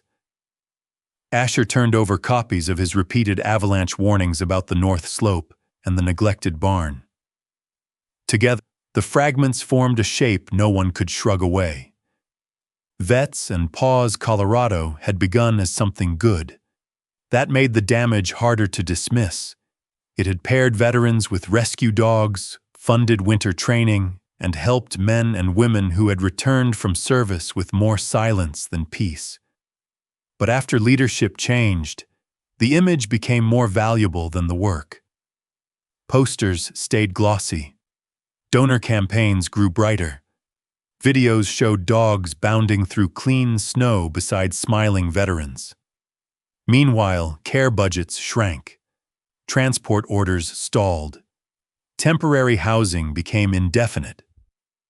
Dogs like Mira became names in a column, easier to move on paper than in real life. When the first official calls came back, Nora sat at Asher's cabin table with both hands wrapped around a mug she had not touched. She looked smaller without her old certainty of helplessness. Her keys lay on the table beside the mug, no longer clutched like a shield. "They asked why I didn't report sooner," she said. Lena sat across from her. "What did you say?" Nora's eyes stayed on the window, where late winter light silvered the snow. "The truth. And that I was afraid. That I thought feeding her meant I was helping enough. That I let Grant tell me someone else would handle it because I wanted to believe him." The cabin was quiet. Asher stood by the stove, one hand resting on the back of the only chair he still had not replaced. He understood the shape of Nora's confession. Fear often dressed itself as patience. Guilt often pretended to be loyalty. People could spend years calling a locked door a shelter. "You said it," he told her. Nora looked at him. "Oh, that matters," Asher said. Her mouth trembled. "Does it fix it?" "No." The answer landed hard, but not cruelly. "Then what does it do?"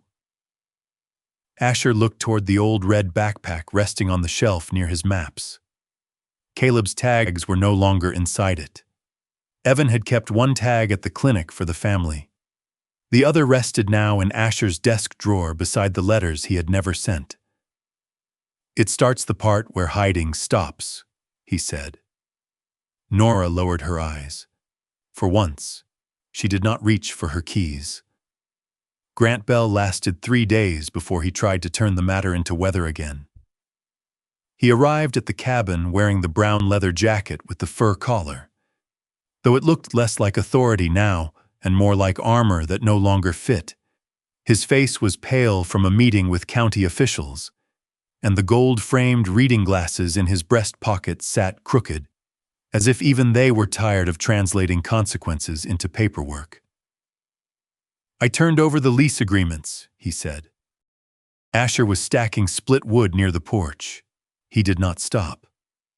"All of them," Grant added. "That's what they asked for." Grant exhaled sharply. "You always make simple things sound like commandments." Asher placed another log on the pile. "Some simple things are." Grant looked past him toward the ruined horse barn, half visible below the north slope. The avalanche scar remained above it, though softened now by new snow. "The sale is delayed." Asher said nothing. "I may lose the property." "You may." Grant's jaw worked. "Do you have any idea what that feels like? Watching everything your family built rot because you can't keep up with the bills?" Asher finally turned. Grant was not asking for pity, not exactly. He was asking for someone to agree that desperation made cowardice understandable enough to be forgiven cheaply. Asher could not give him that. "I know what it feels like to lose something," he said. "I know it doesn't give you the right to hand the cost to someone smaller." Grant's eyes flicked toward the cabin, where Mira was not yet back, but already seemed present in every conversation. "I didn't put that dog under the snow," Grant muttered. "No," Asher said. "You left her under decisions." That struck harder. Grant looked away. For a while, the only sound was Asher stacking wood. Then Grant said very quietly, "County wants the barn site secured. Investors won't touch it now, not while this is open." Asher waited. Grant's face tightened, as if the next words had splinters. "I'll sign it over." Asher looked at him. "The barn site," Grant said, "and the equipment shed beside it, for the rescue kennel Evan wants, if the county approves. If that keeps the lawyers from chewing me down to bone." There it was. Not pure redemption, not noble self-sacrifice. A man making the right choice with mixed motives, because sometimes that was the first honest step available. Asher nodded once. "Tell Evan." Grant gave a tired laugh. "He hates me." Stiksite, he can multitask. For one brief second, Grant looked almost amused. Then his face fell back into its lines. "I looked away," he said. Asher did not soften the truth for him. "Yes." Grant nodded as if accepting a sentence. Then he turned and walked back toward the lodge. Spring came late to Silverpine Ridge. It came first as dripping water from the eaves, then as brown earth showing beneath the trees, then as the small green insistence of grass pushing through the mud beside the service road. The mountain did not transform all at once. It loosened its grip. Snowbanks shrank. Ice pulled back from the cabin windows. The old lift chairs stopped swinging like ghosts and began to look merely empty. Mira came home before the last snow melted. Asher told everyone it was temporary. No one believed him. Not Evan, who handed over the medication schedule and said, "For a temporary arrangement, you bought a remarkable number of dog bowls."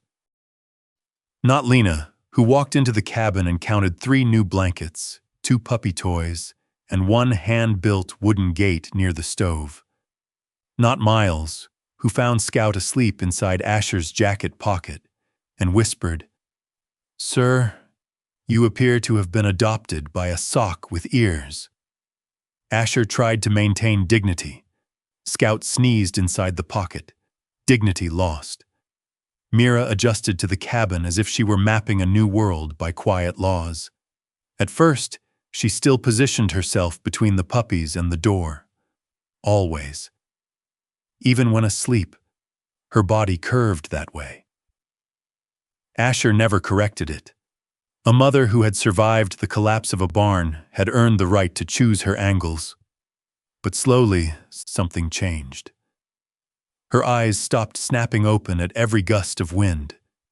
She drank without needing the red backpack beside her. She allowed Asher to brush melting winter from her coat after short walks. One evening, while the stove glowed low and Button slept in one of Asher's boots, Mira rested not between the puppies and the door, but beside Asher's chair. Lena saw it happen. She looked at Asher. Asher looked at the wall. "Don't," he said. "I didn't say anything." "You were about to." "I was about to say your boot has a puppy in it, but now I'm also emotionally devastated, so thank you for making it weird." Button snored from inside the boot. Scout dragged one of Asher's gloves across the floor like evidence seized in a criminal investigation. The cabin had changed. Not dramatically. No curtains appeared. No framed inspirational quotes. Asher did not become cheerful in a way that would have alarmed the county. But there were water bowls near the door now. Towels over the chair. Puppy tracks on the floorboards. A second chair, eventually, because Lena threatened to report him to the furniture authorities. On the shelf beside the Avalanche maps stood the red backpack, cleaned but not restored, its faded Vets and Paws logo still visible beneath old scars. It did not look like a shrine. It looked like a witness. Asher and Evan began working together on the kennel site in April. They did not speak of Caleb every time. That would have been too heavy, too deliberate, too much like trying to force healing to perform on schedule. Some days they talked about drainage, roofing, kennel gates, funding applications, which dogs would need heated flooring, whether Miles should be allowed near power tools after referring to a nail gun as the spicy stapler. Some days they worked side by side for an hour without saying anything. But the silence changed. It was no longer a locked door. Sometimes after the work was done, Evan would tell a story about Caleb. Small ones, ordinary ones, The kind memorial speeches never made room for. Caleb cheating at Monopoly and calling it strategic land acquisition. Caleb burning pancakes and claiming they were field rations. Caleb once driving 3 hours to pick up Evan after his first college heartbreak, then saying nothing about it except, "Get in, idiot," with 2 milkshakes waiting in the cup holders. Asher listened. At first, each story hurt like thawing fingers. Then, gradually, they became warmth. The official audit of Vets and Paws Colorado stretched through spring. A few managers were suspended. Donor funds were frozen pending review. The remaining dogs connected to auxiliary placements were located and transferred to proper care. The organization was not destroyed overnight, because the real world rarely granted such clean theater, but it was forced into the light. Public statements were made, records were opened, people who had hidden behind slogans learned that slogans did not hold up well under sworn questions. Nora became the volunteer coordinator for the future rescue kennel. She organized donated towels, food storage, heating mats, and medical transport forms with the devotion of someone repairing a bridge plank by plank. When asked why she worked so hard, she never made speeches. She only said, "I know what happens when someone assumes someone else will come." By late April, Asher found the letters. They were in a metal box under his bed, tied with cord, each addressed to the Rourke family in handwriting he barely recognized as his own. Some were dated years apart. Some were only a paragraph. Others ran for pages and still said nothing properly. He sat on the cabin porch with the box beside him. Mira lay at his feet, strong enough now to enjoy the sun, but still thin in a way that reminded him healing was not the same as forgetting. Button and Scout slept in a heap under a blanket, though Scout's one half-raised ear stuck out like a tiny flag. Asher held the oldest letter. The paper had yellowed at the fold. He had written it 3 weeks after Caleb's funeral. "Mr. and Mrs. Rourke, I do not know if I have the right to write to you." He had stopped there the first time. All these years later, that sentence seemed both true and useless. Mira lifted her head and looked at him. "Don't start," he said. She blinked. "You're worse than Lena." Her tail tapped once against the porch. Asher took out his phone. He had Evan's parents' number because Evan had given it to him 2 days earlier without ceremony, written on the back of a feed invoice. "They may not answer," Evan had said. "I know. They may answer and hang up. I know. My mother may be kind. That will probably hurt worse." Asher had looked at him then. Evan had not smiled. "Just warning you." Now on the porch, Asher dialed before he could build another decade around hesitation. The phone rang 4 times. A woman answered. "Hello?" The voice was older than he expected, softer, guarded by long practice. Asher closed his eyes. "Mrs. Rourke," he said. "My name is Asher Colby." Silence, not confusion. Recognition. Mira shifted closer until her shoulder rested against his boot. Asher kept going. "I served with Caleb. I should have called years ago. I should have written and sent it instead of writing and hiding. I don't have an excuse that honors him." His voice roughened. He let it. "I was there when the tunnel came down. He wasn't alone. He was trying to help the team until the last moment we had him on comms. He was brave, but not because he was fearless. He was brave because he loved people enough to keep moving when he was afraid." On the other end, Mrs. Rourke breathed once, unevenly. Asher looked at the mountains. "I gave the order to pull out," he said. "I have lived with that every day. I am sorry, I am sorry I survived and disappeared. I am sorry I left your family with silence when Caleb deserved better than silence." For a long time, she said nothing. Asher did not fill it. For once, he stood still inside another person's pain and did not run back into his own. When Mrs. Rourke finally spoke, her voice was thin but clear. "Caleb trusted you." Asher bowed his head. The words did not absolve him. They did something harder. They asked him to become a man Caleb had not been wrong to trust. "I'm trying to be worthy of that," he said. Mrs. Rourke was quiet again, then softly. "Evan told us about the dog." Asher looked down at Mira. "She saved her puppies. Evan said you saved them." "No, ma'am," Asher said.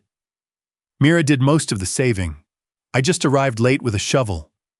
A sound came through the phone. Not quite a laugh. Not quite a sob. Human. They spoke for 6 minutes. No more. It was not enough to heal a family. It was enough to prove a door could open. When Asher hung up, he sat without moving. Mira rested her head on his boot.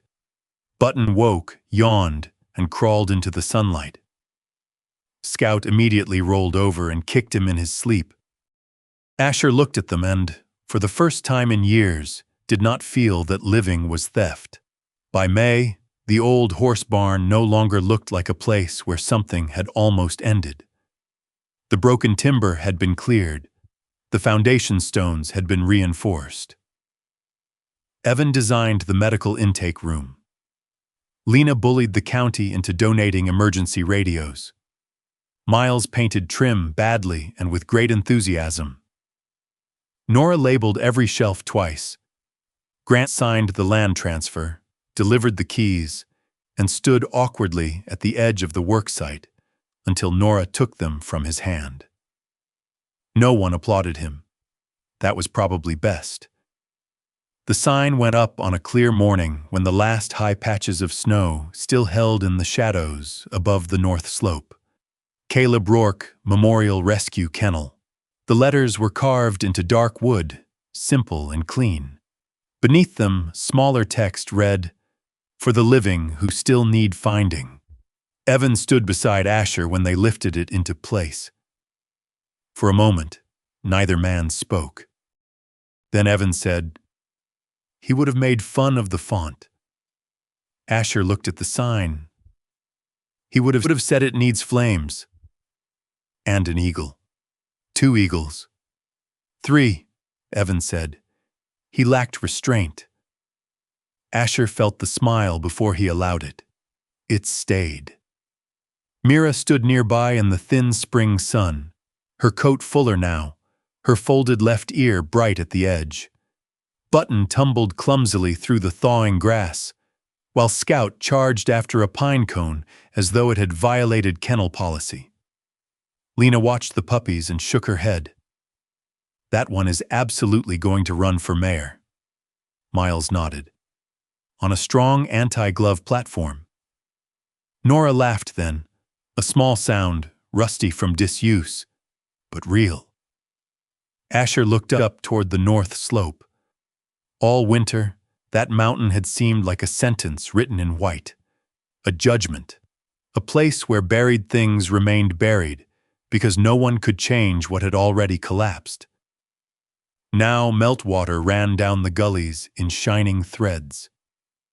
The avalanche scar was still visible.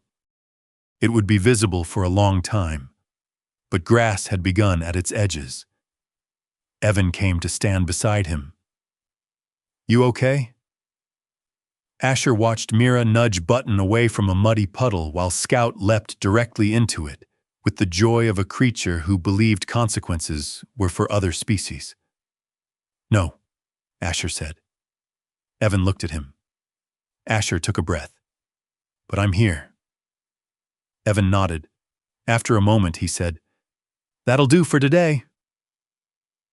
Mira trotted back toward Asher and pressed her shoulder lightly against his leg. Not guarding the door now, not bracing against the world.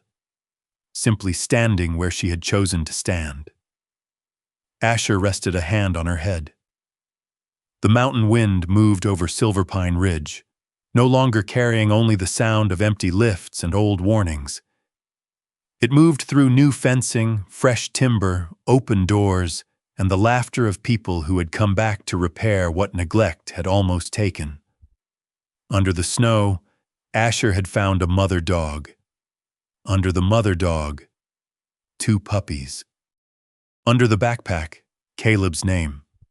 Under all of it, something he had not known he was still allowed to have. A road home. And as spring light spilled across the kennel sign, Asher Colby finally understood that being the one who survived was not the same as being the one left behind. Sometimes survival was not a verdict. Sometimes it was an assignment. And this time, he would answer it. Some losses do not disappear when spring comes. They simply become places where grace can begin to grow. Asher thought survival was a sentence he had to serve alone. But through Mira, Button, and Scout, he learned that being left alive can also be a calling. To protect, to repair, to tell the truth, and to come home one small step at a time. Maybe there is someone listening tonight who has carried an old silence for too long. May this story remind you that healing does not always arrive loudly. Sometimes it comes as a small breath under the snow, a door finally opened, or a hand reaching back after many years. If this story touched your heart, share your thoughts in the comments. Tell us what Mira's courage meant to you. And if you would like more stories of loyalty, hope, and second chances, please subscribe and join us again. May peace find you gently wherever the winter has been longest.